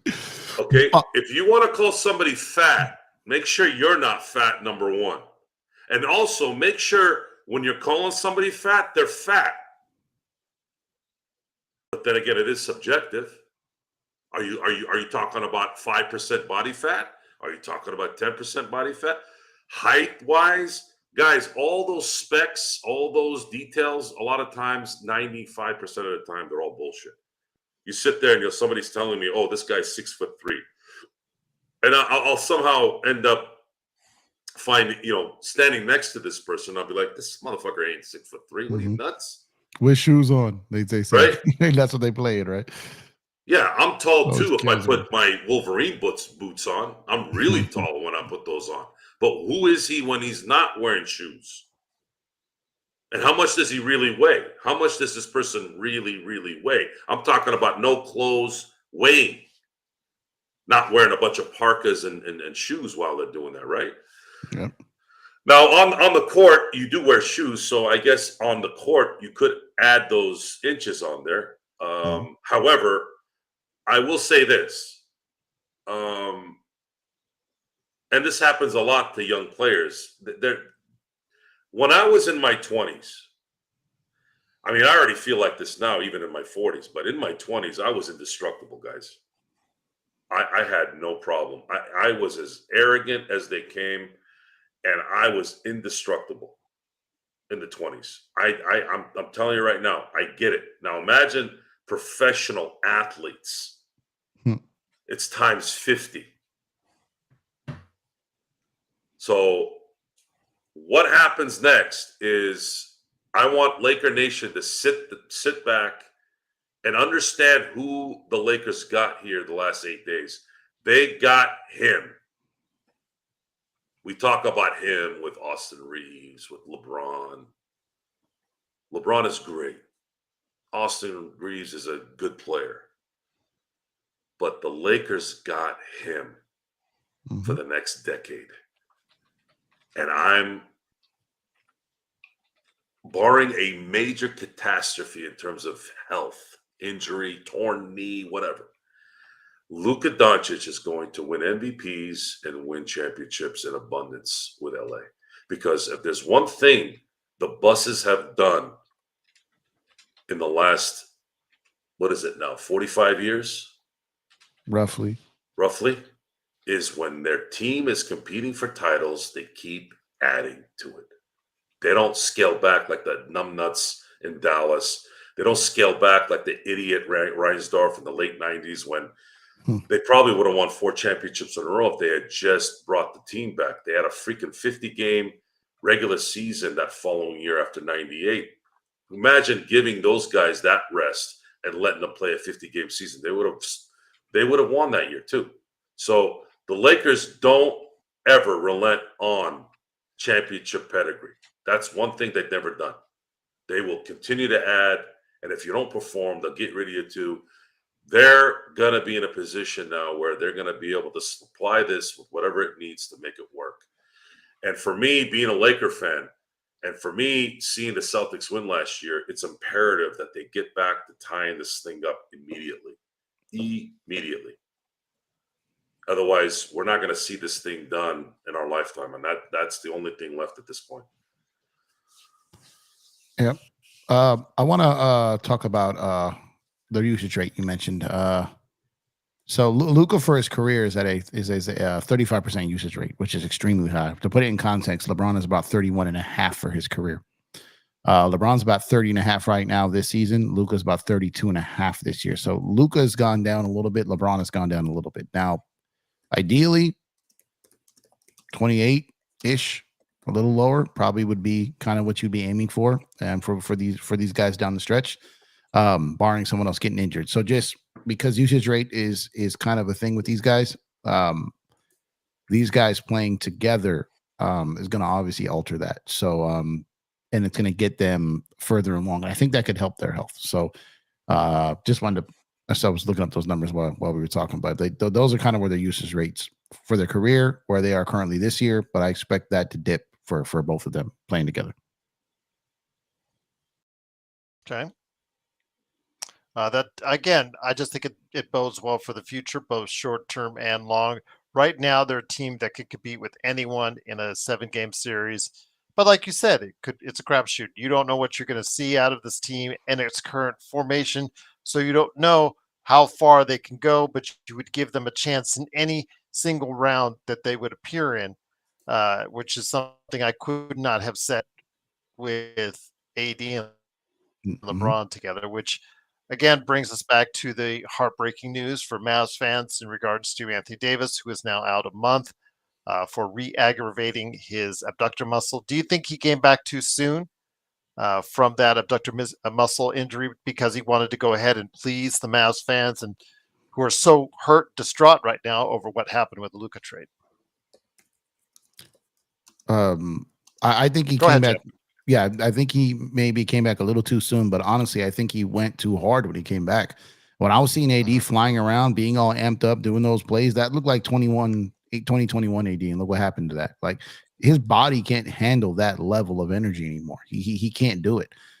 He's not as agile as he used to be. So when he was out there trying to be 21 AD and 25, he's asking for it, especially coming off a situation. You know, that groin, like I'm hearing, it's not out of the realm of possibility that he could get surgery. So it's bad.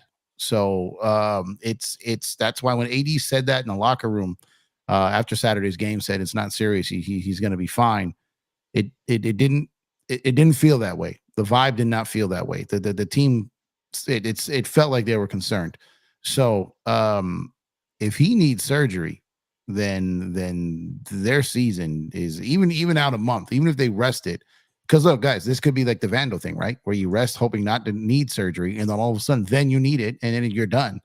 So you're sitting here, you just traded Luka because of he can't stay healthy, right?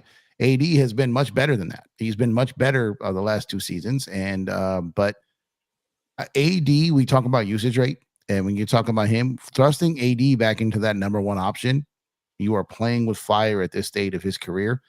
Because when he took it to the next level, his frame can't handle it. It just can't handle it. And it was great to see him playing like that. It felt like it was 2020/2021 AD. But the problem, that's not his body anymore.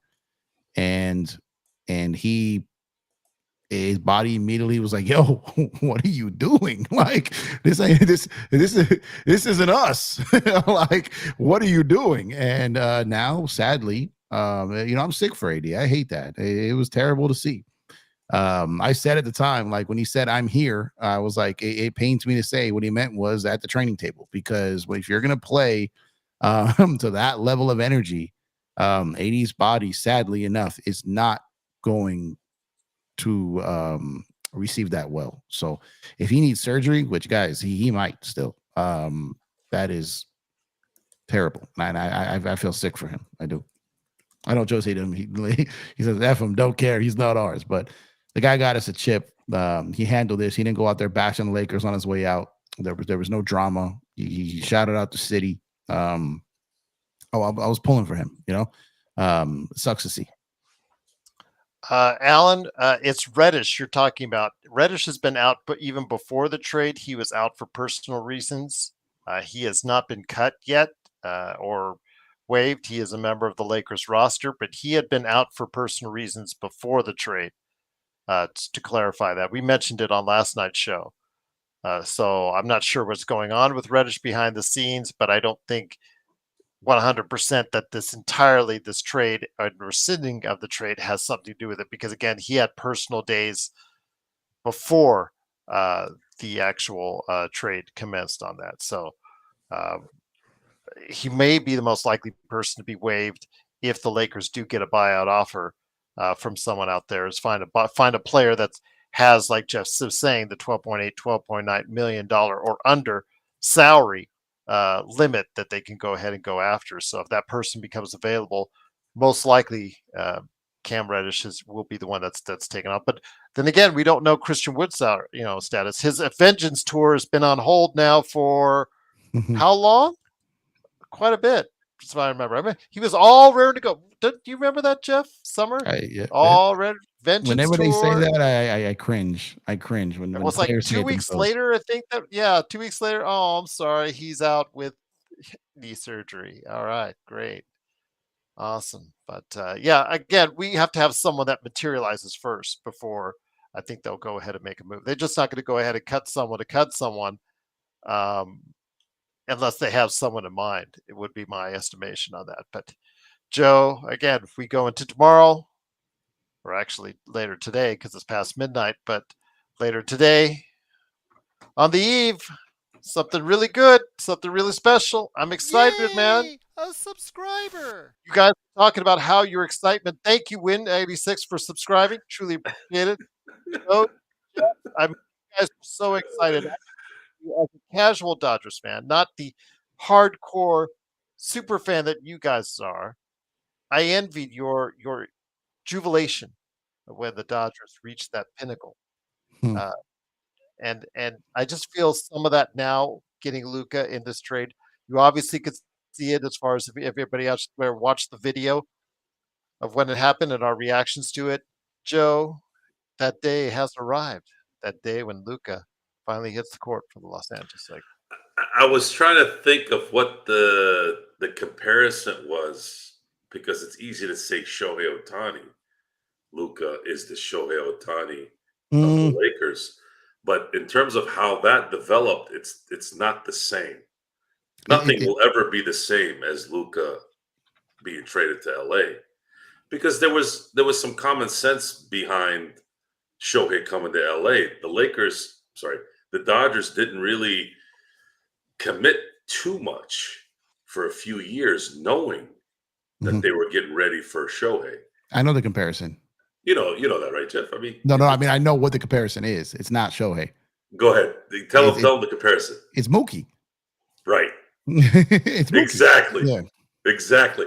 I, in a million years. Now, it wasn't as like box office as Luka, but when I started hearing in 2019 that there's a possibility that the Red Sox are not going to sign Mookie Betts, and there's this discussion about him going to LA, I'm like, what the fuck? What? What do you mean you're not going to sign? What are you, stupid? Oh my God. Yeah. He was my favorite player. I couldn't admit it because he was in Boston, but he was my favorite player. Like, what are you talking about? Yeah. What do you mean come to LA for what? Like, I remember I said exactly that. I'm like, Mookie coming to LA for what? They're like, yeah. They're thinking about trading him to LA. I'm like, why the hell? They just won a World Series in 2018. This is before we found out they were cheap pieces of shit. I was like, what do you mean they're going to trade Mookie? I don't understand what that is. Like, my brain again didn't compute. And then the freaking oh, that's why. $365 million at that time, guys. I know it's been a minute here, but I was like, God, that was damn, a whole lot of, and he delivered a chip in year one. And not only that, those catches in that Atlanta series. Oh my God. I lost my voice in that series. I lost my voice because of the way Mookie reacted to those catches. Yep. And I go, all right, they got their guy. They got their guy. They won a title. This is what it's going to be. And then, of course, Shohei shows up a year, last year. And no, I'm sorry, I'm going to have to drop some stuff here, guys, because I feel like I need to release it a little bit. But all those pieces of shit, cocksucking motherfuckers who kept saying that he didn't help win a World Series. I'm like, bitch, who the hell hit that 3-run homer in the San Diego game one? What did you forget about that? I was at that game. Yeah. Okay, so turned you that think whole series around. there you go. If he doesn't make that hit, you think they beat San Diego? Fuck no. Mm-mm. They lose 3 straight. They lost game 2. They lose game 3. Exactly. And by the way, folks, Nestor, right? Everybody getting on Nestor, getting on Aaron Boone and all that bullshit. I'm like, who do you think made Aaron Boone walk Mookie Betts? You think that just flew in the air? Baseball is integral, guys. Little things matter in baseball more than any other sport. I've talked to you guys about the inches, the yards. In baseball, it's even more important. When Nestor threw that first pitch and Shohei swung and got that out, it was a productive out that made Aaron Boone walk Mookie Betts. And you know what else happened at that point? Freeman was talking to Shohei about what was going on. Lefty. Oh, y'all don't know this, right? Like, I've had this discussion with other people who were yapping, not on chats. I'm talking about on that picture just came out, didn't it? I talk to people, and it's hard for people to comprehend baseball. For some reason, baseball maybe for the slow brains, they don't get how it works. When the baddest motherfucker on the planet got out on one pitch, even when he got out on that pitch, he still was productive. He still advanced the runners, despite on whose fault it is or whatever. And it created one of the greatest moments in baseball. And he walked straight to Freddie. He didn't go to the dugout. He went straight to Freddie. You think Freddie's swing was just coincidence? You don't think he kind of knew what was coming? Guys, you have any idea how good baseball players are in the major leagues? You're going to learn something here. You're going to learn a lot here in the next year. If you all want to listen, we're going to teach you a little bit about how baseball works. So today is also a great day. We got our boy Kiki back, Mr. Clutch, Mr. Robert Ory of the Dodgers. Is that a good assessment, Jeff? Yeah, for his clutch playoff moments. More of a Derek Fisher. Derek Fisher, he's more. You know who's becoming. Robbie, it's funny because I was thinking about that. My Dodger comparison to him. I think Kike's Fisher. I think Teo is becoming Ori. I've been talking about the fans. You talk about legends and the love and then the whole like thing. I'm talking about like the aura of it. You can almost flip-flop him though, Joe. You can almost flip-flop him. But Ori had multiple of those shots, but then again, so did Derek. So I just think the love that Teo gets, like Joe, you saw. I've never seen a fan base flat out like if they would have took Teo for the same money as Soto, Dodger fans. Like they would have. You know what I mean? The love for Teo was so crazy. And Kike, once it became we got Teo back, then Kike rose again. I'll talk about for an entire season. I think you can flip-flop those guys though. But they're the Derek Fishers and the Robert Ory's of that Dodger team coming up big. They got them for those moments in the playoffs where those other guys get walked when the pressure's on those other guys. When you have role players like that can step up and take off that tension. That's what someone like a Kike, someone like a Teo, someone of those caliber type players. You have to have those guys. And we got them. I just say, Alan, you can't go by whether or not it's a definite that they will play. They're listed as questionable. Let me bring it back on the screen because LeBron James is the epitome of Mr. Questionable because he's questionable virtually every game of the year. Yeah. You saw how that goes. When it's questionable, it can go up or down. As you saw with questionable, for the last game, it went down. Previously, questionable, it went up. Most likely, if Luka's going to be there and ready to play, LeBron will be ready to play as well. Dalton is questionable due to personal reasons, probably stemming from the trade, but we'll see what happens with that. Bronny James is listed as doubtful. There's so many puns you could put in there. I won't even start with that. And of course, Maxi Cam, who is still out with personal reasons, and Christian Wood are out for the game. So, and Austin Reeves is probable. So, But ESPN picking up that game again for this one. It's funny. They flexed into the Indiana game, Jeff, and then they flexed out of the Indiana. Yeah. But they haven't flexed out of this one. So I think that I think they have some assurances. And for what it looks like Vegas thinks he's going to play, which is probably a good sign. So barring, that whole thing, you'll probably hear, we'll see how he does in warmups, shoot around, whatever, kind of go that route. Do you guys think, I think he plays tomorrow. Do you guys think he plays tomorrow? I think he does. Yeah, I think he plays tomorrow. And the Indiana game wasn't for naught. I thought it was an entertaining game, except the refs did take forever to do things. But a lot of that had to do with that piece of shit, Rick Carlisle. So it was still entertaining in the end, whooping their ass and seeing Austin Reeves drop 45 on them. That game was important. That game may come into play because there may be a game where Luka or Braun miss a playoff game or something like that. Austin finding his way kind of this season as a playmaker as well. I think that's he's never been a really good choice for me of a guy to play heavy point guard minutes. But he has surprised me in some of those moments to take care of the basketball, not a shot making or taking ability, but to be able to dribble out of pressure. I have some real concerns with that. And a game like that, Joe, that can give a guy confidence in a playoff game to go out there and do that with one of the guys down. The concentration of the opposition on Luka and LeBron. I'm not trying to dog on AD. You know how much I love AD.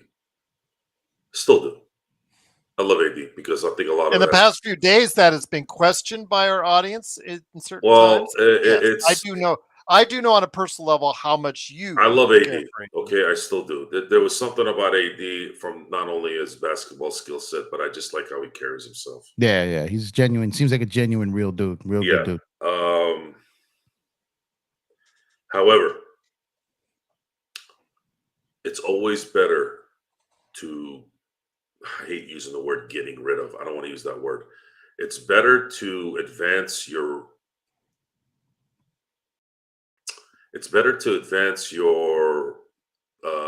future a little bit earlier than too late.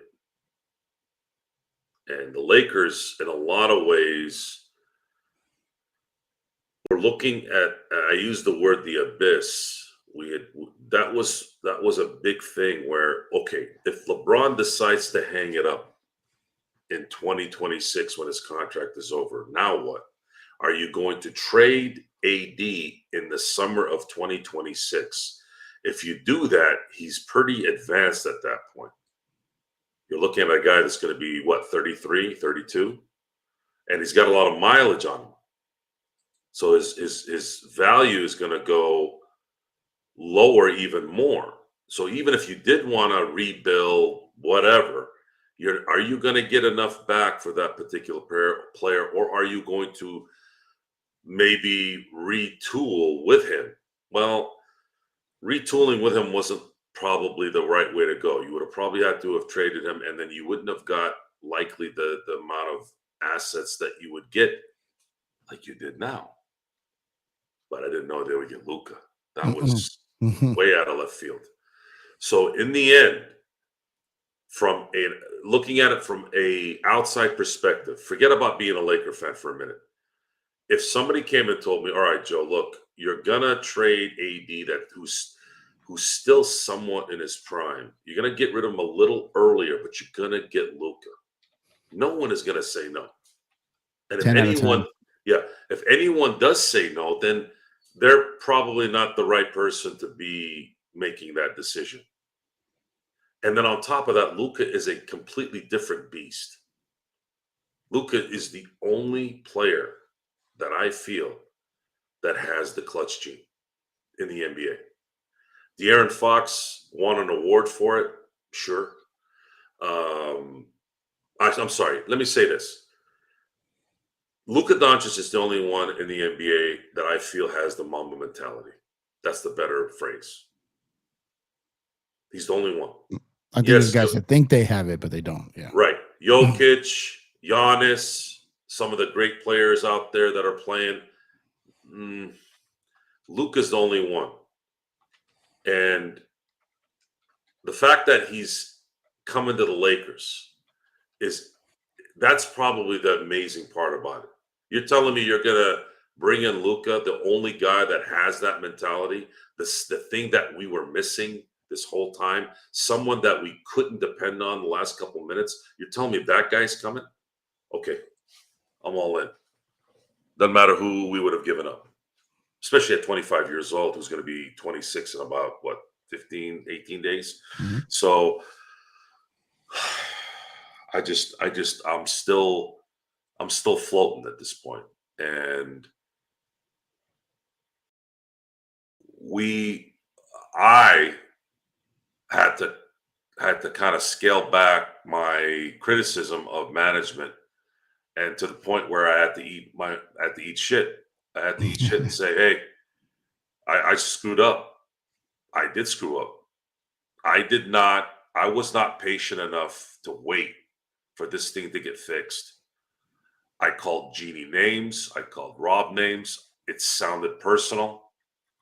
And now I'm sitting back looking like a complete chump. And that's what it is. I overreacted. I should have waited. But it's because it's easy to be supportive in good times, but it's the bad times that really kind of expose those who don't. And I look like that same guy that, when the going got tough, I was the one sitting there being a chump. So now I got to eat it. I got to lay in that shit that I created. And the best thing I can do now is support. And Jeff, we talked about this on our, outside the show. Is it always? I know that because of what we know in terms of the LA thing. If I had a choice, sure, the 27% that the Guggenheim's own of the Lakers, if there's a possibility of them taking over the 51%, absolutely, I would be very ecstatic for that, because I truly believe they'd run the organization very well. But I will say this: it's not always a good thing to have a billion-dollar business take over someone who's doing things right. And Jeannie and Rob did something right. Sometimes it's not always the right idea to go hire the billionaire. This is something different now. It's Jeannie pulled a Dr. Bus move. This was her most Dr. Bus move ever in her career. And if you can't understand that as a Laker fan, then you might not have been here that long to understand what that means. And Dr. Bus used to say, we'll figure it out, whether it was the CBA, whether it was a lockout, whether it was caps, whatever. His motto was always, we'll figure it out. And Jeannie figured it out. She figured it out at the right time before this collective bargaining agreement took him by the throat and choked him to death. You have to give props to that, regardless of what you felt before. And again, if you felt like you were inconsiderate, like I was, well, you admit you screwed up, and you sit in the corner and just understand that that's probably where you're going to stay if you were to ever converse with these people. Mm-hmm. And she never sent Rob out of here and made him the fall guy. She stuck with her guy. There's no other way to say it. There's nothing else. When you screw up, when you make a mistake, you have to own up to it. We're not in those meetings. We're not Sham Sharania. We're none of these guys. We're fans. We're fans analyzing something just like any random person, right? But I would like to think at some point, with our knowledge and our history and our ability to retain the information and have a good, coherent understanding of how to express what should happen, what shouldn't happen, there's some validity there in how we do that. So, like like anything else in life, because we are human beings, you can be wrong. I was wrong. I was wrong in this. And to make up for it, as much as I can, there's going to be full support with management, with ownership, and the support's always been there, but it came at a cost of negativity. But at this point, it's really done. I can't. I have never felt, and I saw Paul Gasol on the same day 15 or 16 years ago. It was the Timing was same crazy. day. Yep. I felt like a euphoria I had never felt at that point, and this one trumped that. Oh, How yeah. do you ever go back? Yeah, how do you ever go back to what you thought before after this? Yep. Especially if Luka wins a championship. All he has to do is win one. And history says when the Lakers acquire a talent like Luka, they always win a championship. Yep. And and I'm sure the league offers was dancing when that deal went down too. But I don't always look at comments, but I happen to look over and see one here that I kind of want to address. I can't see his name. It's Don't Tell Something. About, I don't know if you could put that on the screen here, because I want to address this comment which here. One? Which one? He said that Rob quite a bit for today. Rob didn't do a single thing. I just happened to Santa Cruz's. I barely looked it over and just saw that right now. So I know. I saw it. There you go. all right. So I want to. I like I said, I don't know this guy. I'm just discussing the take here. So he and this is. I have a feeling that there's some people who feel this way. So this is why I want to do a little pushback on this real quick. And he said that Rob didn't do a single thing. He had Luka dealt to him for nothing because the owner is a joke and the Hornets came to Rob. Rob did not do a thing. Okay. So a couple of things I want to talk about that up. First of all, Rob had the draft pick available that he didn't blow on another player to make that trade possible. He also had a young, well, people around the league see as a 3-and-D wing signed to a very reasonable contract below league average that other teams had value in. He also had the guy that Dallas singled out as the guy that they wanted, and Rob traded for him in 2019. Rob got AD. Rob had the pick to move. Rob had Max Christie, who Dallas coveted. And Rob, most importantly, had the relationship with Nico Harrison. Those are all to do with Rob. Every single one of those. So if you don't like Rob, that's perfectly fine. Is he a Hall of Fame GM? No. But at the end of the day, to say that Rob did nothing, how about keeping this shit quiet and it not coming out at all? Rob also did that. So at the end of the day, I don't know how many times I have to say it, but I'm going to keep saying it. There's no way Kobe keeps a guy around for 20 years who's a chump. I'm just telling you that right now. He had some bad luck, made some stupid decisions as he was going through it. Yes. But at the end of the day, every reason why the Lakers got Luka had everything to do with Rob. Because he had the piece that Dallas wanted. Rob traded for him. He had the picks. He had Max. He kept it quiet. He had the relationship. Point blank, period. You don't like Rob? That's perfectly fine. A lot of people don't. Some do. Don't really care one way or the other. But to simply say that a GM fumbled his way into Luka Doncic, you're tripping. Flat out. You can't deny it at this point, guys. This is common sense. 3.5 weeks. Did you even hear the word clutch in those 3.5 weeks and even after the trade? Nope. This is the difference, guys. This is what it's very similar since we're talking Dodger baseball. I was a massive detractor from Dave Roberts. Why? Because I felt he played too much to the card.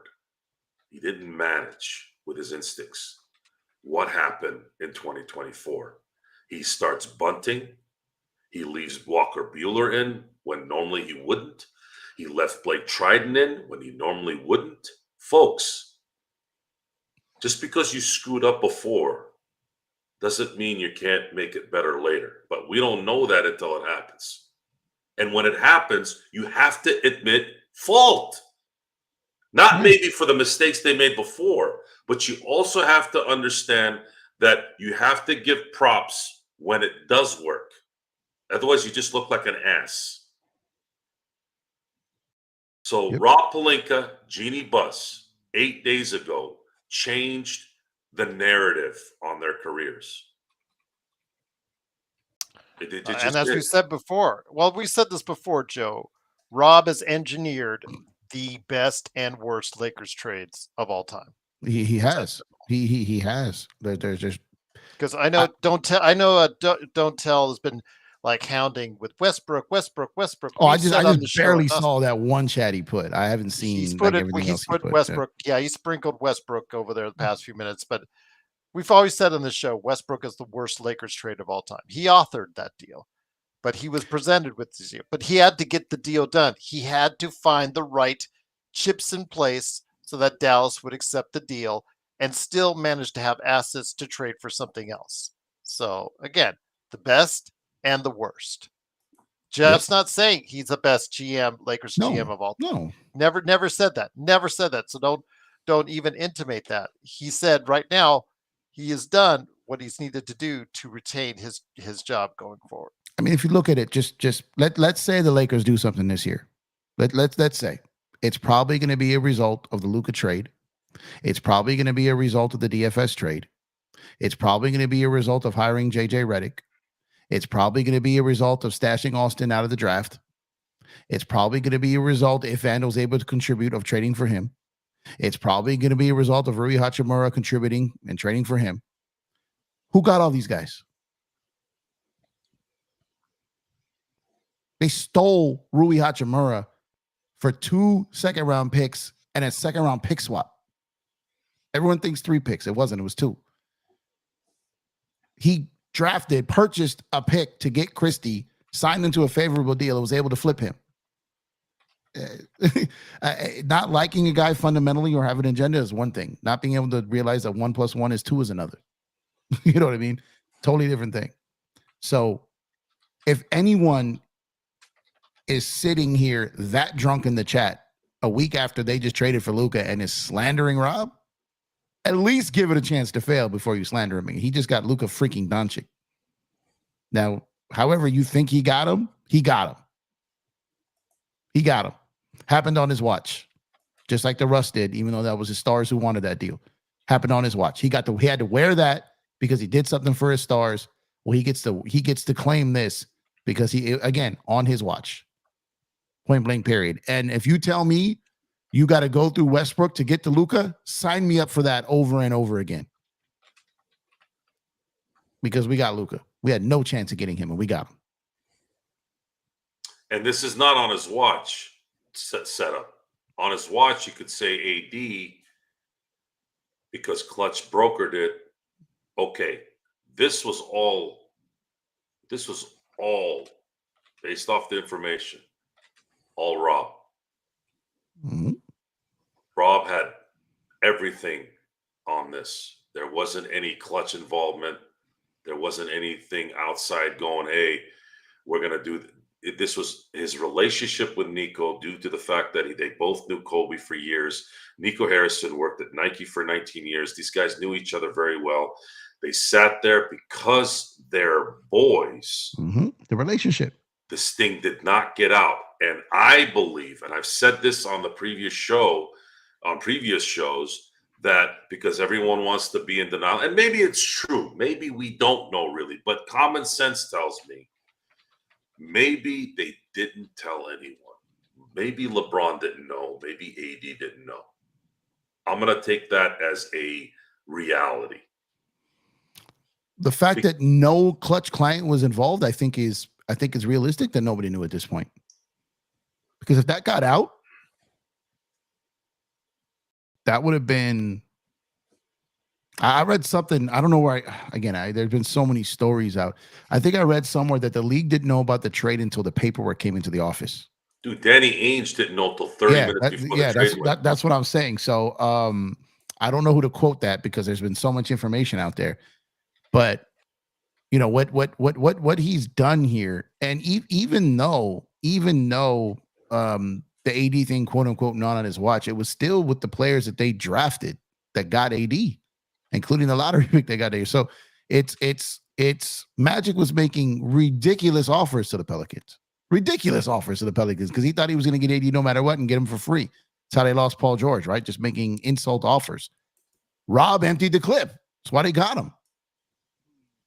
And so, and let me just say to Santa here one last time. It doesn't matter what you or I or Jeff or Joe think of Rob overall because he has he has a spotty record. Absolutely as a GM.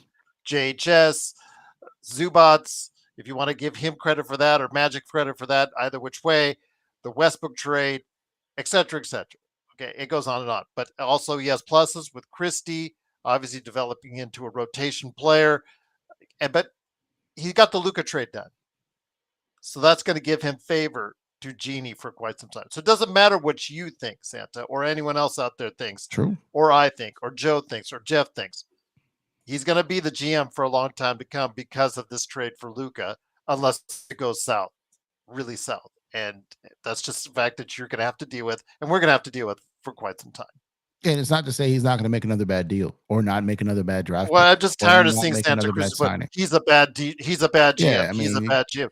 Doesn't matter. Zero credit. There's also another thing. There's one of these narratives I want to talk about because I hear this get mentioned all over the place as well. Every single player that signed a 1+1 deal 2 off seasons ago, every single one of them got a player option on the second year. The only ones, the Lakers ones just didn't opt out because they had horrible years.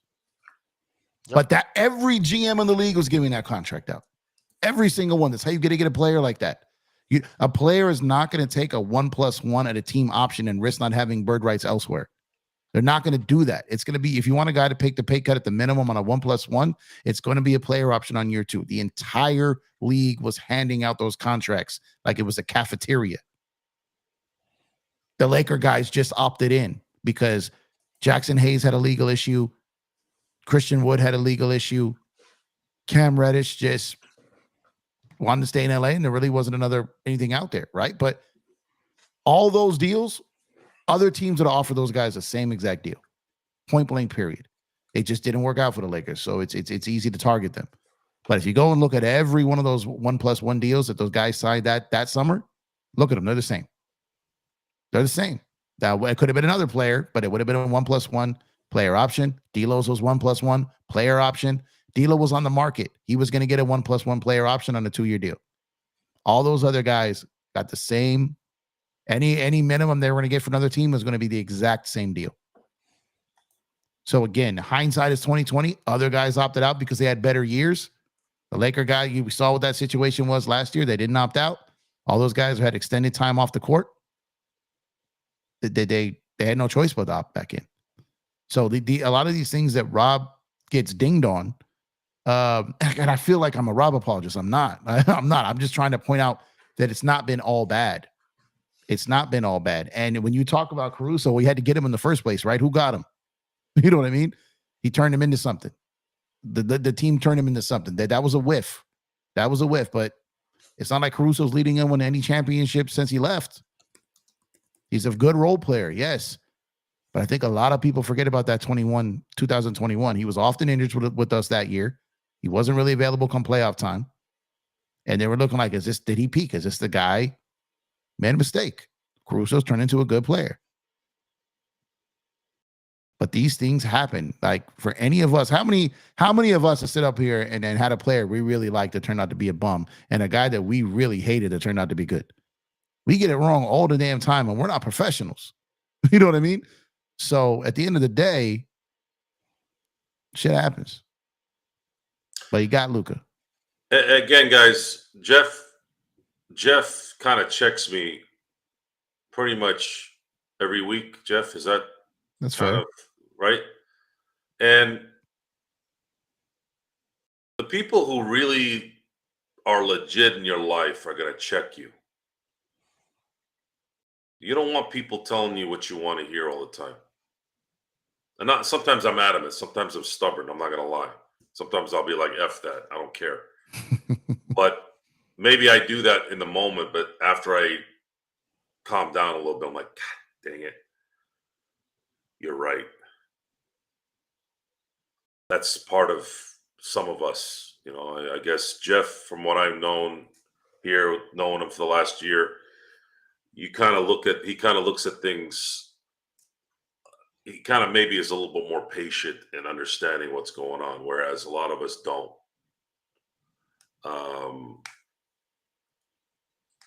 But the thing is, sometimes it works. There's more ways. There's more than one way to do it. Yeah, for sure.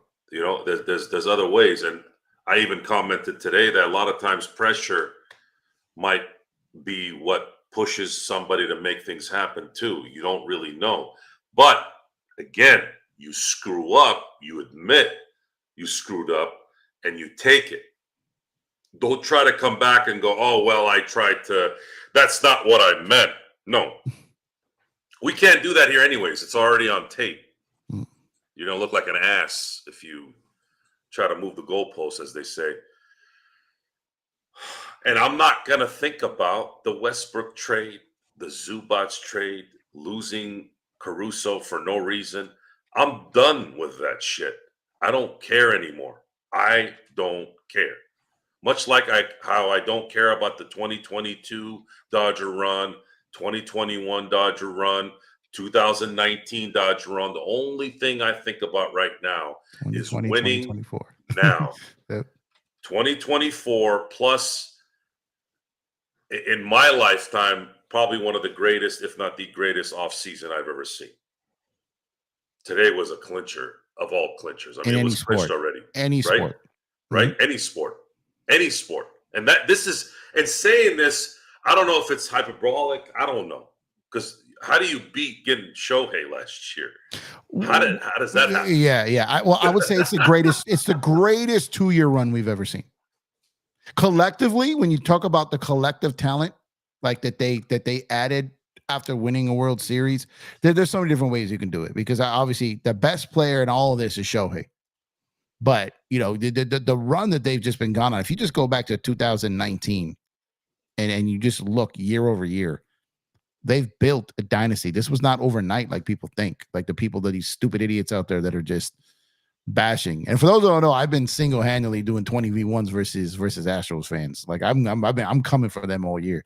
So they messed up. They entered the chat, and now they gotta deal with what they did, what they started. They poked the bear, and they're gonna get it. So like at the end of the day, like what they did, this run that they on, but Shohei, Teo, Glasnow, Yamamoto, Kike, last year in and of itself was the greatest offseason ever. But then you just go and do it this year, what they did to add to that, and it's and the majority of those guys took less money to stay or come to LA. Yep. People, the Dodgers, go ahead. Other guys fumbled. I mean, think about it. Boston fumbled Mookie, right? Atlanta fumbled Freddie. We know the Angels fumbled Shohei. A bunch of teams fumbled Teo, right? Teams fumbled Snell. So when you deal with bad organizations, when you're presented with a great one, Joe, who they're lining up to play for them? They're lining up. And not only that, but they're renovating Dodger Stadium so that I want to mention this because I think it's too good to not mention. It's not just renovating their own stuff. They're trying to renovate the visitors area so that they can show who they are. Executive chefs in the guest clubhouse. Folks, I've only heard of this one time. I'm sure there have been other teams that have done this that we don't know about. I know the Bulls, according to Pippen and John Sally and those guys in the 90s, they said that Reinsdorf was next level with his services. But the one that really, really resonated since I was a kid was the San Francisco 49ers when Edward DeBartolo owned that team. Every player that played in San Francisco at that time used to say the same line: first class organization. And if you look back at those teams from 1981 to 1994, they won 5 Super Bowls, were competitive the entire time. And not only were they winning Super Bowls, they were dominating in those Super Bowls. couple of them were close, but most of them were dominating. They were dominating every year. So fast forward to 2020s. You're talking about the Dodgers have that same mentality. The only difference is this team is tighter and more equipped and ready for a decade-long run. Yep. Folks, we've had Shohei Ohtani. Yes, I'm going to say we, Dodger fans. We've had Shohei Ohtani for 1 year. He already has a ring. What the hell is going to happen in the next 9 years? I hate when they don't let us say we. It's not we. I hate that shit. 9 more years of Shohei. If they end up winning 4 more titles, let's say, you're talking about now the Dodgers are obviously not going to catch up to the Yankees. Yankees have too many. They have 27 championships. However, what will happen, and the Dodgers have already been to more World Series than any National League team. However, they need to go and get St. Louis probably in this time period, which is St. Louis has 11 World Series titles. The Dodgers have 8. So if they win 4 more, they end up passing those guys, and then they're the class. They're the class of the Major League Baseball, anyways, at this point. But there is a path here that is gonna be there for a very long time. And then 8 days ago, out of nowhere, Genie. I'm just totally making this up, by the way. I'm just imagining this in my head. I'm like, man, Genie just said, bitch, I don't give a shit who the Dodgers are. This is still the Laker city. And I love it. And the best thing we could have is both those teams competing for the city of LA, because look, the Lakers, a lot of when I'm looking at the books over here, man, like, oh my God, okay, they don't got the 25 pick. They got the 26, but they can't trade it. They have light protection on 27. They got the 28, can't trade it. They traded the 29. They got the 30, can't trade it. And they got 31 back. They'll have 32 once the draft hits. So when you look at all this and these things that they have, the Lakers, damn it, what's the number? I think it's like 56 million they can get to in outgoing money this summer. And it's not unreasonable. No, it's Rui at 18, it's Gabe at 11, it's Kleber at 11. Who's the other guy I'm missing? I saw they can get to 56 million in outgoing money. So you've got LeBron already here, and that's if LeBron stays with his money. I'm missing the fourth guy. There's another guy there. They can get to 56 mil. When Are you talking about last year contracts, right? Yeah, expiring contracts. They can get up to 56 mil. So yeah, so we have Rui, we have Kleber, we have Vincent. Who's the other guy?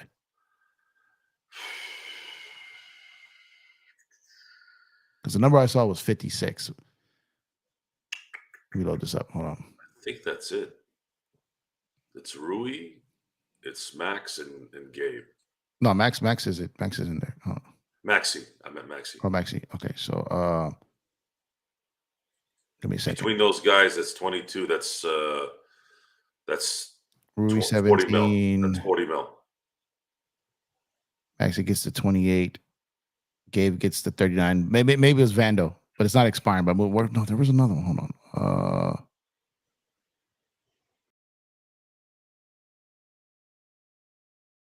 Let me check this because I have it on my. Hold on a second. 1 second here. Hey, Che, I wasn't trying to be like Tom Cruise. I wore the glasses because my eyes were wandering while I was jacked up, but right now I sobered up. So I took the glasses off. You just sobered up?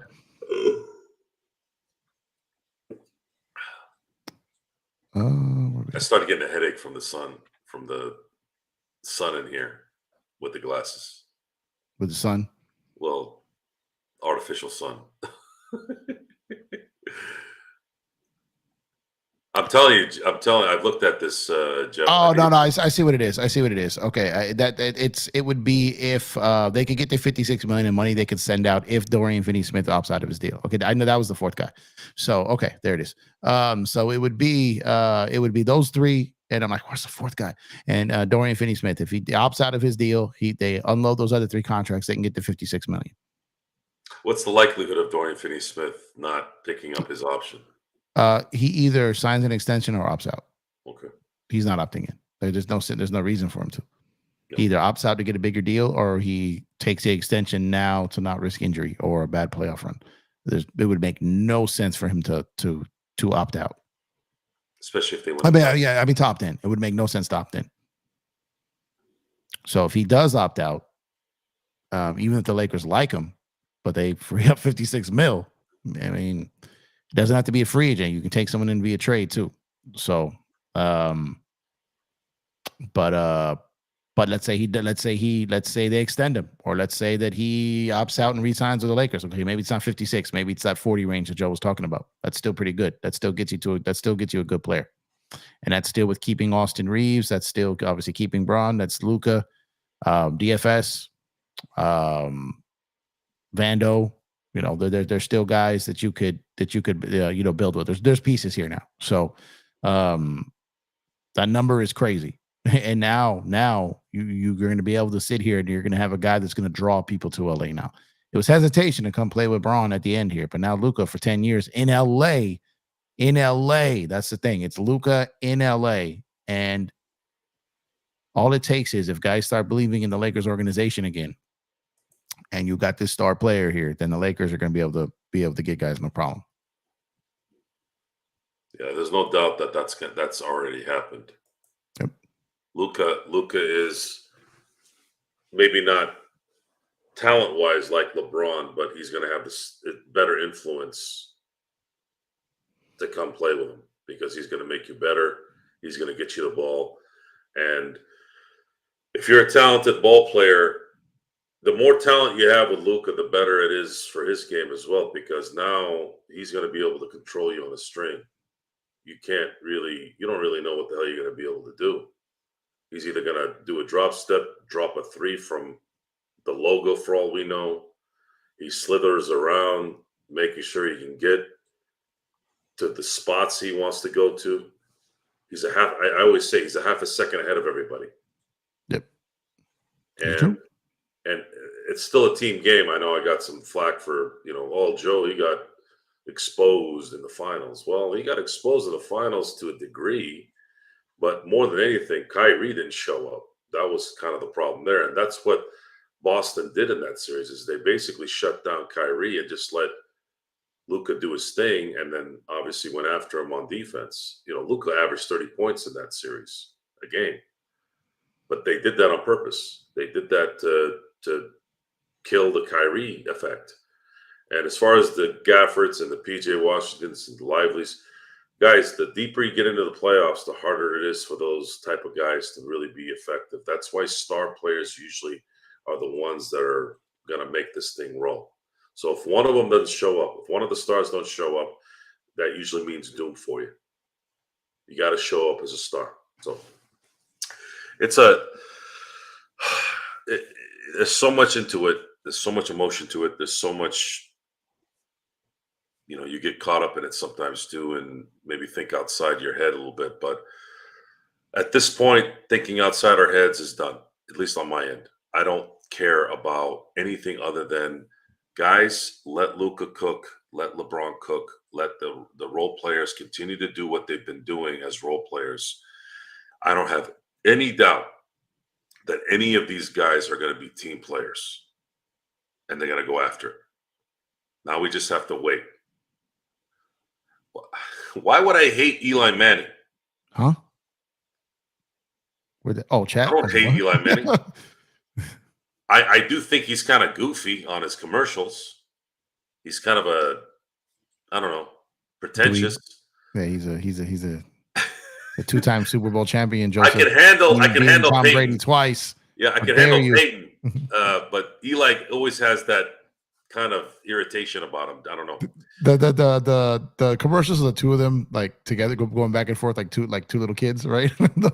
those are always funny. But The best one is there's a small video on YouTube where Eli's eating chips yeah. and Peyton's in there. He's like, eat like, loud. Yeah. I mean, it's like I haven't eaten all day. I'm like chewing.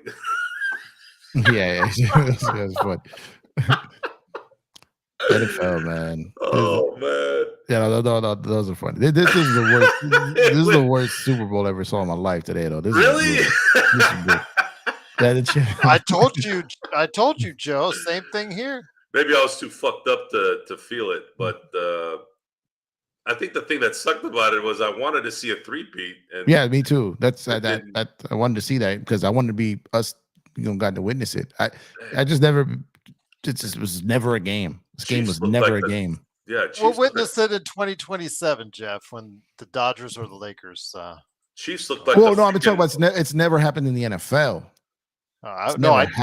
Yeah. Joe, you're right. There's only been there's been a three-peat, but here it'll be a four-peat for the Dodgers. There was a three-peat, but it was in between the creation of the Super Bowl. So in 1965, yeah. In 1965, the Packers won the NFL championship.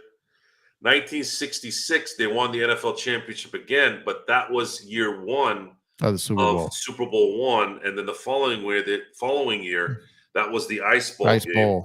Okay. They won that game, and then they faced the Raiders in Super Bowl II. Now there was a three-peat earlier with Curly Lambeau and the Packers back in the day, but it was kind of before the modern game. They won 3 in a row, but other than that, I was saying, like, we have to probably see this much like the 07 Patriots. If the Patriots had won in 07, you probably would have never seen it again. You're probably never going to see it again because now you have an extra playoff game that most teams play. You're going to get 18 games here soon because that greedy piece of shit that runs the NFL is going to want it. So are the owners. The TV. Yeah.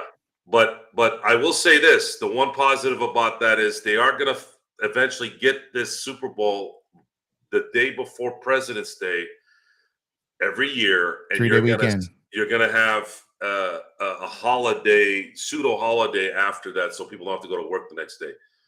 That part I don't mind. But 18 games, playing Thursday, Friday games, Saturday games, that pisses me off. I wish they would stop making guys play on a Saturday and then play on a Thursday. Yeah. Or play on a Sunday and play on a Thursday. Like that's brutal. That's freaking stupid. That is brutal. I felt like it was like I almost felt like the disadvantage a team play on Monday have to play again on Sunday, let alone Thursday. Like, man, that just sucks. But yeah, NFL's over. It's baseball, basketball time, man. So it's about to be, man. I can't wait. I can't wait. I'm gonna have to lock myself in this room or just start going live on my phone because. Are you ready to watch 162 games? Oh yeah, easy. Well. I mean, I'm gonna go to a lot of games, so I'll still be watching it. But as far as like live on TV, pregame, postgame, all that stuff, oh my god, I can't wait. I cannot wait. Folks, Jeff and I will be eventually. We're gonna connect at spring training in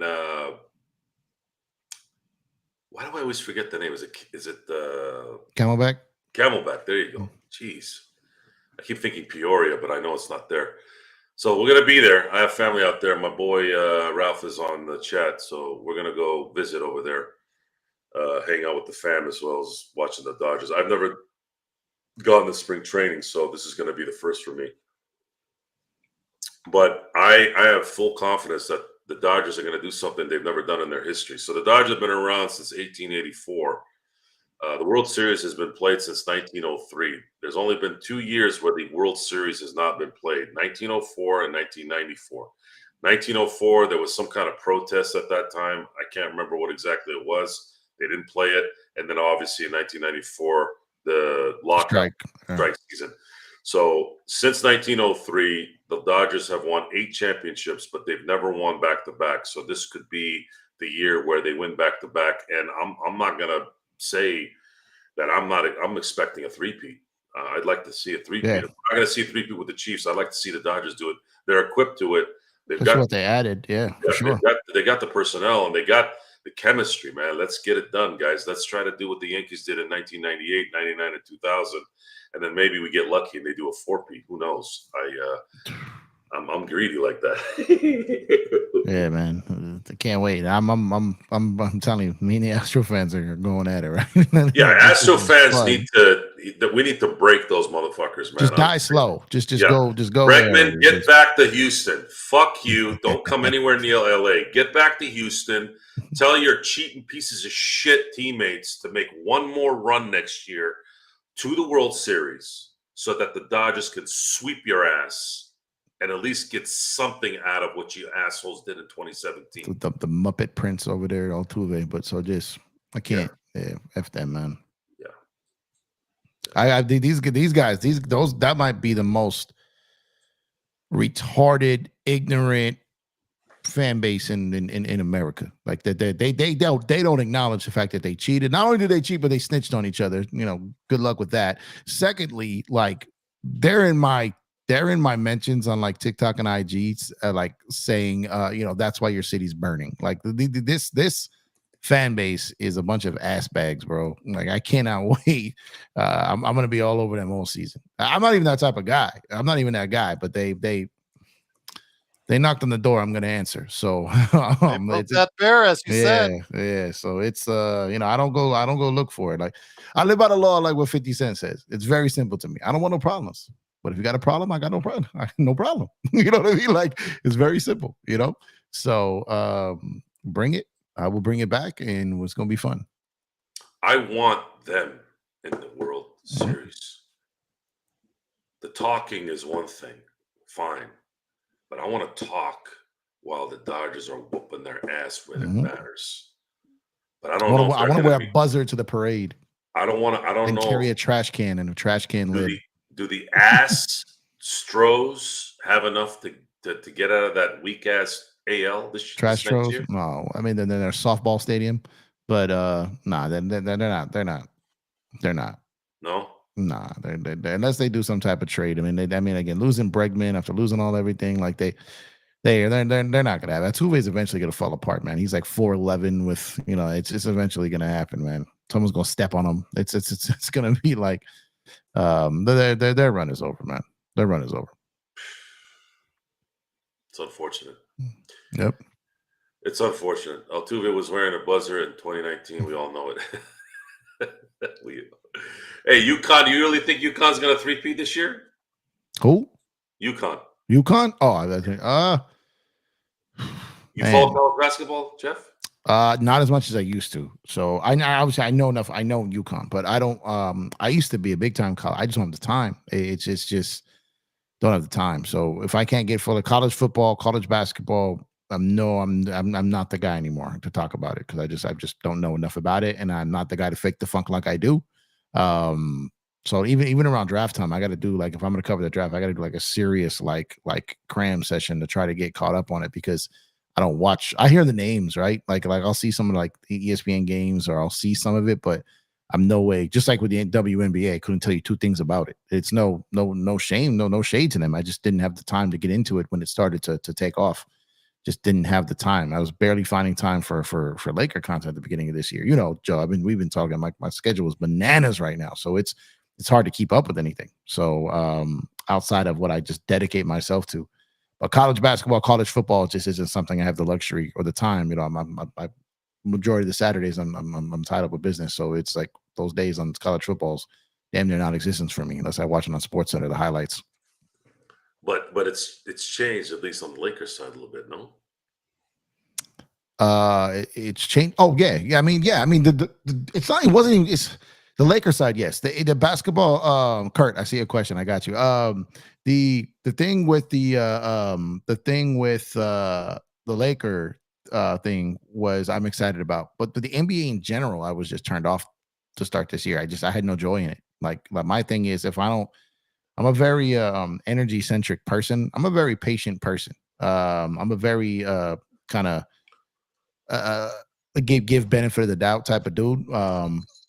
But just this game is not the game that I enjoy watching. I'm not a get off my lawn dude. I understand there's some people that like it, but it's not my style of basketball. It's not the way I coached. It's not the way I play. It's not the way anything that I enjoy in the game. I feel like they took the worst parts of the game and maximized it. And it's just not something I enjoy watching. I don't like watching non-competitive shit. Like guys just giving up uncontested. It was one thing when it was happening in the All-Star game, which is why it's unbearable to watch. But to see it happen in NBA games and see it happen in playoff games, it's just turned my stomach. Like it wasn't something I could enjoy or put myself through. I look at like, not that I'm anyone that's special, but I look at like I've got better things to do with my time to watch guys who aren't going to try. You know what I mean? It's kind of how I took it. And even though the Lakers had kind of played over their head this year, I've been like catching them. Like, you know, I mean, I'll watch the replays. I know enough about it, but I'm usually like a league pass fanatic. I'm usually locked in. I'm usually watching just eat, sleep, breathe basketball. This is the first year of my life that I wasn't even excited when the season started. Like that's never happened to me. And I was feeling like very Frank McCourtish Dodger era. Is what I was kind of feeling. And that's kind of where I've kind of been with it. But I needed something to wake me up. I needed something to rejuvenate it. And I was like, son of a bitch. There it was, like last Saturday. So I made an attempt. I've done a couple shows in the last couple of weeks. I was gonna, all right, I'm trying to, but it felt like I was kind of forcing myself. Didn't feel like my heart was in it. And now I did a show that night, right? Like I was excited to do it. And I've been looking for something. And honestly, I was looking for something to take my attention away from the Dodgers. I did a whole offseason of covering the Dodgers just because the NBA just wasn't it for me at the time. But now it has potential to be fun again, man. I'm gonna cop some tickets. I'm gonna go. I'm gonna be in the building. I'm gonna get to feel the energy. And I'll be back doing, you know, some pre-games, some post-games. I'll be with you guys. You guys can be with me. We'll do I'm back. So with me, it's always gonna be scheduled. But as far as my attention span, listening to the games in the car on the way home if I'm leaving later, that's all back. That's all back. Because they gave me a reason now. Dude, the off season for the Dodgers, it wasn't an off season for us. No. It tailed into, and I didn't get invested in Dodger off seasons until Shohei signed last year. As second I heard, because these things take forever. The hot stove is always forever. It's not like, oh, it's July 1 and the NBA starts signing their players that day, right?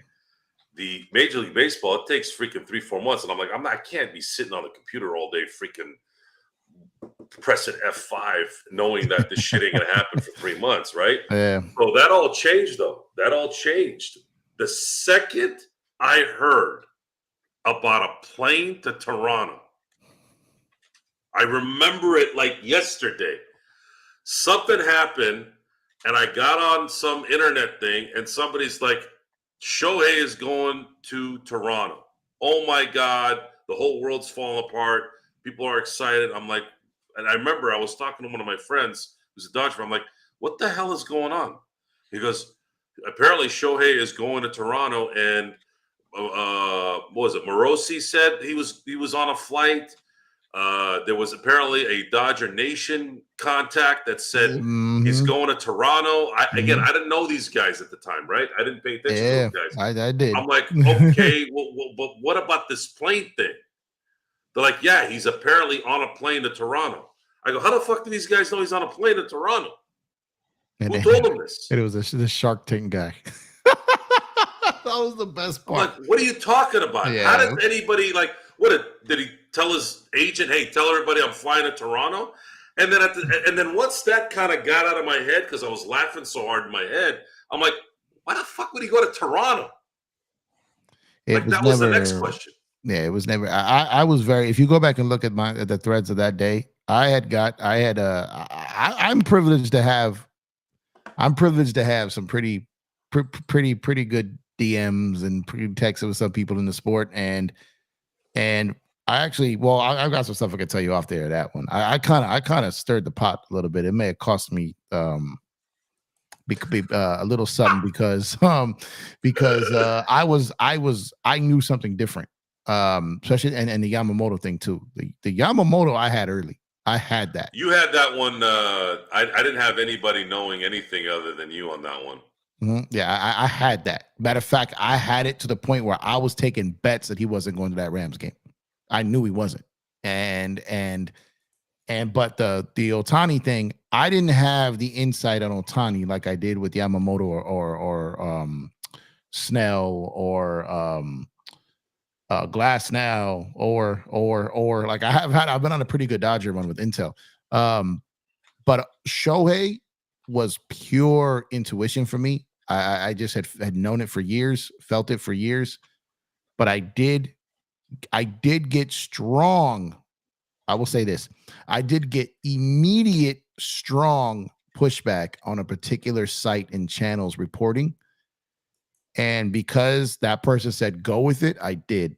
And that one, yeah. So there was some good people who were trying to be first instead of right and got burned. And that's why I say I will never, ever, ever be in the news breaking business. I will never, ever, ever be a scooper. Like I'll never be that. I want to cover it. I want to break it down. I don't want to say predict, but I can kind of be a read the tea leaf guys and say what I think is coming, but not reporting it as happening. Like Joe, you know it. You know. You accused me one time. I was like, you got to smirk. You know something's coming, right? And the next day, right? But I will never be in that realm because, like I said, good people wanting to be first. You can't take that back. I don't need to be first. I don't want to be first. I just want to cover it, you know? And so that I got immediate like pushback from as high up as someone I felt could have known. And so I ran with it. I ran with it and called him out. And because I felt it was piggybacking. You remember, Joe? You remember when and I still feel Woj did this on purpose. You remember that one time in the draft? I want to say it was the Randall year or the year after, when he put the wrong person's name in a tweet, and everyone's like, "Can confirm." Woj is like, "Woj needs you to confirm." Can confirm Woj is that this is so. And Woj is like, "Oh, my bad, typo, guys. It was this guy, not that guy." And everyone had to run it back. Like, do you remember when that happened? I'm telling you, Woj did it on purpose. All right. So, because he's a competitor. And if you didn't see that 7 p.m. in Brooklyn episode with him on the Carmelo show, check that out because he kind of breaks down the competitiveness to that. And Woj, when he starts cursing, it's hilarious. So people piggybacked, and I'm convinced that some guy had bad intel, threw it out there. And because everyone else was so paranoid to not have something on it, that they ran with the wrong story and got got killed for it, right? And so with the whole bro, that Blue Jays crew, oh my God, I felt bad for them. They were popping bottles, like they were planning dinner reservations, having a party on the show, like they were going crazy. And what I do feel bad, but to watch that castle fall apart and just it looked like their souls got taken from them when they realized that happened. And I genuinely felt bad for them when that happened. But I knew it. I'm like, guys, you could see me in their chat. Guys, this is not happening. Like, I'm telling them as it's happening. This is not happening. I'm telling you this right now, but I'm just Empire Jeff. Who does this guy think he is, right? It didn't happen, and then it almost like Shohei maybe was not planning to do it that Saturday. He probably was like, "Look, this is getting crazy. Let me do this," and just drop it on the Saturday. But that situation was nuts. And the Roki thing almost became it, Joe, with the whole Petco Park thing. Is that Darvish? Is it Roki? Is it? It was like it would almost. They tried to make it that, right? They tried to make it seem like it was that again, and I was like, nope, nope, like it's not happening. There was no way Roki was going anywhere but LA. No, it wasn't. It wasn't, and there was no reason for them to make it seem like it was. There was nothing. Like this isn't tampering. You can't tamper with another country. It was just dumbass. Bowden. Bowden. What was his name? Jim Bowden, Bowden. Yeah. Who, by the way, for those that don't know, is the guy who it's funny, he would know about international talent and ripping people off because he skimmed off the top from international clients. It's why he's no longer an executive in baseball. He's a chump. He's a punk. And he goes out there and he takes hot takes and he does it for clicks, and none of them land. None of them land. And I don't know how MLB Network keeps him around. He's trash. Same reason why these networks kept Skip Bayless around.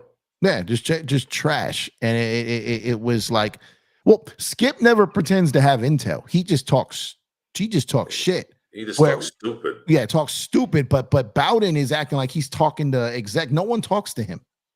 No one talks to him. So it was when he did that, and saying that he was mad because he was saying it wasn't going to happen. He said teams were going to sit here and have an investigation into the Dodgers. MLB looked at that for about 12 minutes. And there was, you know what they looked at? They looked at the number to their bank and they said, how much are we making because he's coming to the Dodgers? And they hung up the phone. That's all it was. So it's not the Dodgers' fault that they got there early. Same thing with what Kim said about it. It was the Dodgers because they were first. They believed in me first. They were involved in the process. They weren't late to the party when my name got big. Same thing, right? The Dodgers putting in work. And we like nothing more than to see the Lakers end up in that realm of putting that work. But it's the Dodgers are a different breed. They're a different animal. They're a different success story. And I honestly I feel I do a good job with NBA, but I feel I did my best work last year covering the Dodgers. I've never been that locked in as a content creator. And I felt like my best work was covering the Dodgers last year. It was just so incredible. Incredible. The Dodgers, just for those of you who don't know, they opened the barriers. They opened it up in 1947 when they brought in Jackie Robinson. Then they broke into the Latin market and brought in one of the more popular players that has ever come into the league, and it's in terms of its popularity, in Fernando Valenzuela in 1981.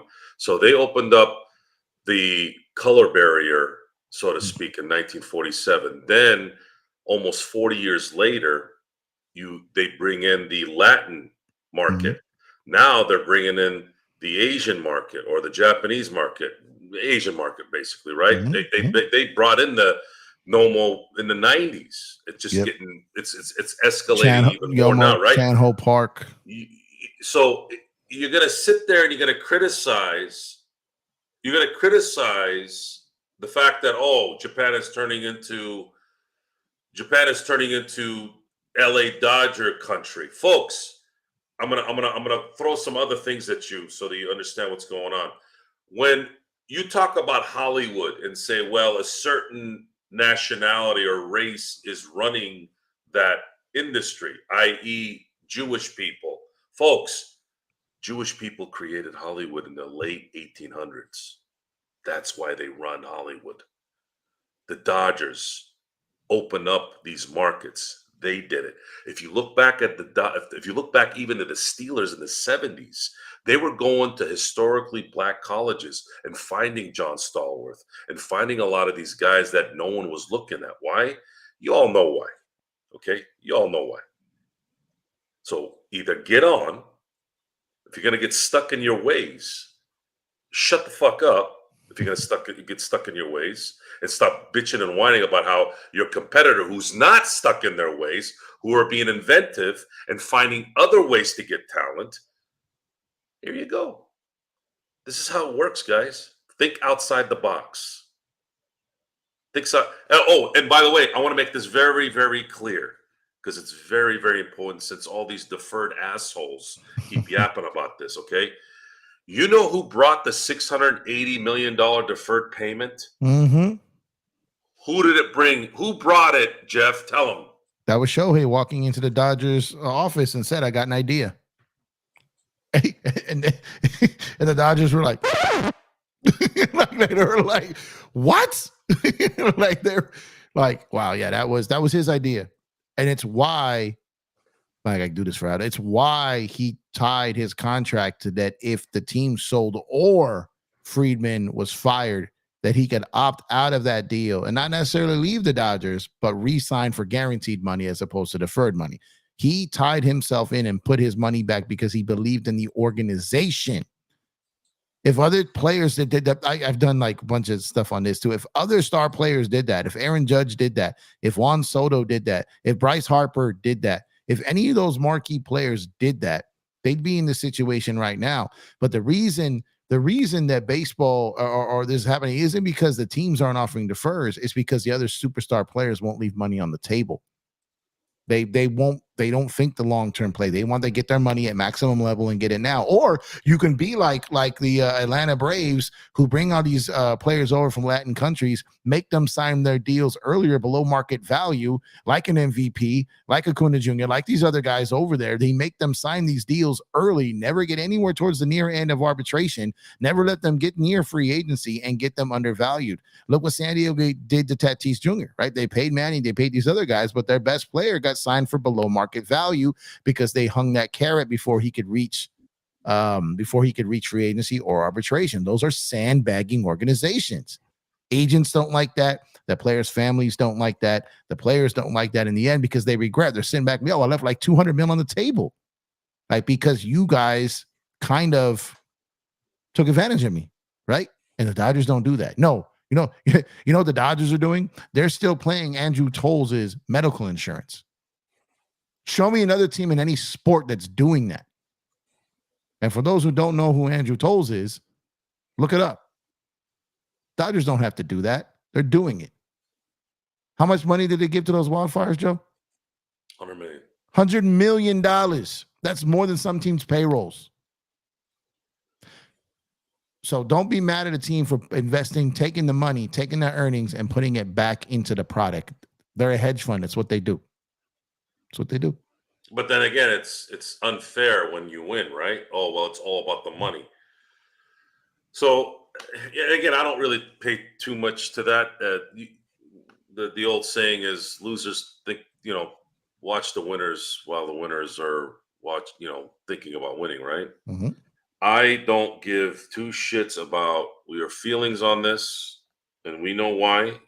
You all know why. You didn't give a shit when the Dodgers were getting whacked for the 17 championship, even the 18 championship. You were dogging on them when they were getting bowed out in the NLCS too early or the first round too early. So you can suck. You can suck it. You can suck it good. I want you all to watch the Dodgers. I believe Dodgers are at least going to win at least 4 championships in the next 9 years. At least 4 more championships in the next 9 years. That's not counting what they've already done. I'm talking about the next 9 years, 4. They're equipped for it. They have the leadership for it. They have the talent for it. And they have the mentality for it. They're going to go, and they're going to be a dynasty. They're going to be a dynasty. And you're all going to have to sit and watch it because you created this monster, guys. You created this monster. Dodgers should have 4 World Series right now already. They should. And it's either they say we either choked or when we win, it doesn't count. So what you want to go that route? Just so you guys know, since the Guggenheims have owned the Dodgers since 2013, excluding the 60-game season in 2020, they've averaged 98 wins since 2013. 4 World Series appearances, 2 World Championships. Should be 4 World Series championships. And they're going to be getting another 4 here at the very least in the next 9 years. This could be the best baseball dynasty probably you'll ever see. Yep. That's what's at stake. And that was the button I wanted to put on this before we went on. I didn't think we were going to go 3 hours tonight, but I got my win back. Jesus Christ. I finally sobered up. When I got on this place, I was fucking just jacked, faded. But it went away, which is not out of the norm. I get jacked up, I wait a little bit, and it goes away. That's just kind of how I rock anyways. But I thought the crowd would like a little bit of the entertainment of me being a little faded to entertain. So again, I want to thank everyone for being here tonight for the Lakers Fast Break Nightcap. Jeff, you coming here tonight just added more to it. Of course, Gerald. I don't know if Gerald really. Do you ever sleep, Gerald? Are you like Sean? No, not as bad as Sean, but yeah, I got an early start in the morning anyways, so I'll sleep when I die.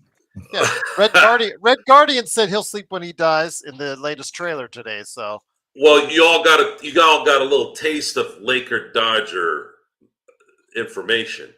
There's going to be a lot of that, and it's going to be coming hot and heavy, especially when the Dodgers are winning anywhere between 110 to 120 games this year, and then waxing that ass in the playoffs. I have full confidence that there won't be a choke job in this next run. I think the Dodgers have made it very clear that they're not going to go into next year's playoffs without a set of pitchers that can take them to the World Series again for the win. Starters and bullpen, they're just super stacked. Absolutely. And there's a lot that's going to be said after this. If the Dodgers indeed go through, they don't necessarily, in my book, have to win 117 games to validate the regular season. Just win enough regular season games to get that one seed, get the home field, and then when you get past that first NLDS round, I don't see anybody, because you're always kind of worried about a 5-game series. You just never know if somebody gets hot or whatever. But if you get past that first, if you want to take out the Dodgers, you're going to have to take them out in that series, just like San Diego almost did. If you don't, and the Dodgers have pitching on their side, good riddance. Yeah, good luck on that. I'm fully confident that the Dodgers are going to win back-to-back World Series. And if you think we're obnoxious now, wait till that happens. Yep. Can we say that the Lakers might win one this year too? Hey, this sounds crazy. Isn't that crazy that we're even thinking about that right now? Yeah, it is. anything is possible. But anyways, Jeff, That's it. we got to do this on the regular. Gerald, obviously, you're always there to captain the ship.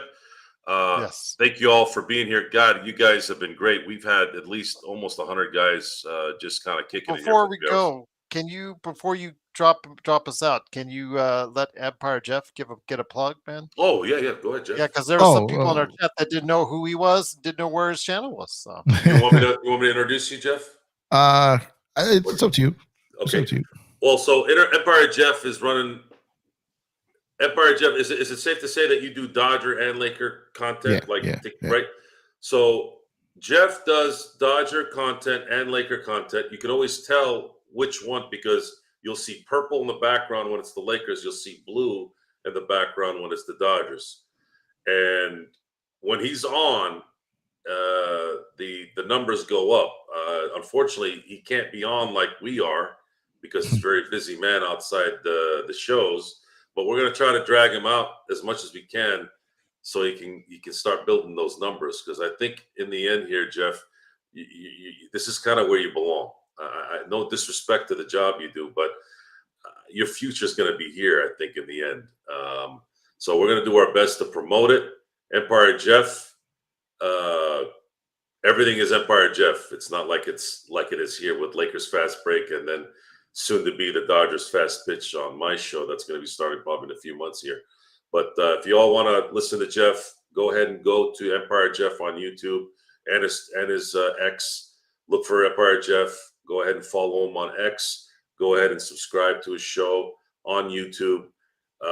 You will never be disappointed in his content. He also does those shorts that are pretty funny. I'm usually commenting on them because they're funny. Thanks, Ryan. I appreciate it, brother. I appreciate you. I appreciate that compliment. And then we here at the Lakers Fast Break share the talent around this thing that we're doing here. The Lakers information and the Lakers show has taken on a whole different, I guess, stratosphere since last Saturday, and this is going to be a hell of a run between now and when the playoffs starts in the NBA. But then, of course, as soon as we're done with that, we're going to be talking some Dodger baseball as well on my end. Until then, if you want to contact me, if you want to contact the show, you can email us at LakersFastBreak@yahoo.com. If you want to contact me directly, you can contact me on X at Joe Soro LFB. If you want to contact me on Instagram, that's my company page, which is SinBlades_turf. If you're old school on Facebook, you can reach me. I'm known as Johnny Blade on Facebook. You'll see Oh, that's you? That's me. Ah, okay. You know that's me? You didn't know that was me? I didn't know that was. You know what? I'm bad. I'm so bad. I barely even promote my Facebook like that group. I forget I have it. Sometimes. I'm always liking your shit. Yeah. Because when I post on my IG, it just puts it there. Yeah. So like I'll get an alert, but I saw that name today. Literally, I was like, okay, but when I got a new phone, so like I got an alert, but I got to get back into my Facebook. I haven't yet. So it was I forget. I'd never promote that. Like I always forget to, and I should. It's just something I forget to do. I got the Soro World Order on my profile, and I'm known as Johnny Blade. Johnny Blade is a name I created originally just as a pseudonym to privacy. And then when my business started taking off, I created the name Sin Blades for my company, and then Johnny Blade kind of played into that. So Johnny Blade is a character that's memorable when I'm on Facebook, when I'm talking to potential clients that are hitting me up. They remember Johnny Blade much quicker than they do my real name. So that's why that is. I generally don't try to do too. I have private stuff on there every now and then when my family or friends share things, but I generally like to stay private in my social media world. What are you playing on, Gerald? What is that? Oh, Jeremy said he feels like I'm AI. He's never seen me drink water or eat food. Oh. Guys, well, Gerald retired from drinking soda, right? No, it's or just Coke. Just Coke. Just yes, I'm not Laker Tom. Yes. Okay. I'll drink Sprite. I will drink Sprite. Oh, okay, good. Maybe it was the caffeine or the colored. Yeah, I got off caffeine years ago because that stuff is. Yeah. So anyways, looking like you're a cast of The Walking Dead, my friend. No, that's funny. That's exactly what happens. Like anything with sugar or any kind of stimulant, right? But again, Facebook Johnny Blade with the Soro World Order. That's the only time I'm going to be able to use that name without getting in trouble, of course, as long as I don't promote it, at least outside, right? It's just private there. And so, again, guys, DM me if you want to talk. I have several of our patrons here that will randomly hit me up and say, what's up? Hey, when's the show going to be on? Anything like that, you guys can hit me up. I'm usually pretty quick at responding. So until then, Empire Jeff, thank you for being here tonight. Gerald, thanks for being the master. What is it? The masters of what do they call it when you're ahead of the MC? I don't know. It's your show, man. I was only right? Yes. Well, I was only holding court for you while you were sobering up. Yeah, I sobered up. It took me about 3 hours to sober up. I am sober up now. I'm gonna go get something to eat. I'm starving now because I didn't really eat since like 6. And then I'm going to crash out and we'll get ready for freaking Luka time tomorrow, baby. Luka's coming. Luka. I can't believe it. And I already sent you guys my Luka jerseys, right? You all got it? The molds? Jeff, you sent it to me? Get it? I don't think you sent it to me. Man, I sent it to you, didn't I? A text? Yeah. You didn't get the picture? I didn't get the picture. When did you send it? I sent it when I was talking to you earlier today. Yeah. Oh yeah. I see. My fault. I see the black jersey. Yeah. Now that's not what it's going to look like. That was just the first picture. So what I'm doing right now is I'm going to go over there tomorrow to my pressing lady, the lady that presses all this stuff and makes my gear for work or whatever. I'm getting the black Mamba jersey with the Luka Doncic info, and it's going to look exactly like it's going to be an authentic jersey. Go ahead. No, I'm just realizing I missed a whole section of your text here. Yeah. like that's So, okay. Catch up on that. I know we had the crowd asking if it was okay if they could if they can go that route. Guys, I'm not your boss. You guys go ahead and get that jersey. The reason why I have to do this on my own is because NBA.com just has the gold and the purple. And I don't even know if they have the white Sunday whites there. So I gotta make my own jersey, and as long as I'm not selling it, I'm okay. But I'm gonna get authentic Black Mamba. You're gonna see the scales on the jersey. Black Mamba, double extra large. And then I'm gonna have, instead of that stupid Bibligo, whatever the hell that is on the right side, I'm gonna put the Sin Blades ad on there.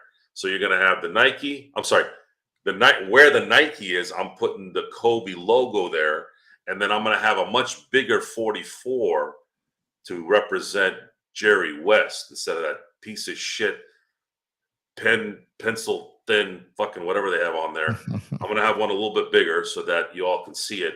And then the only thing I'm kind of going back and forth on, just in case it changes, is that little tag that shows 17 and the Blair O'Brien trophy. So I'm gonna put that on there as well. But I'm gonna try to tell her, hey, be ready to put 18 on there here either this year or the following year.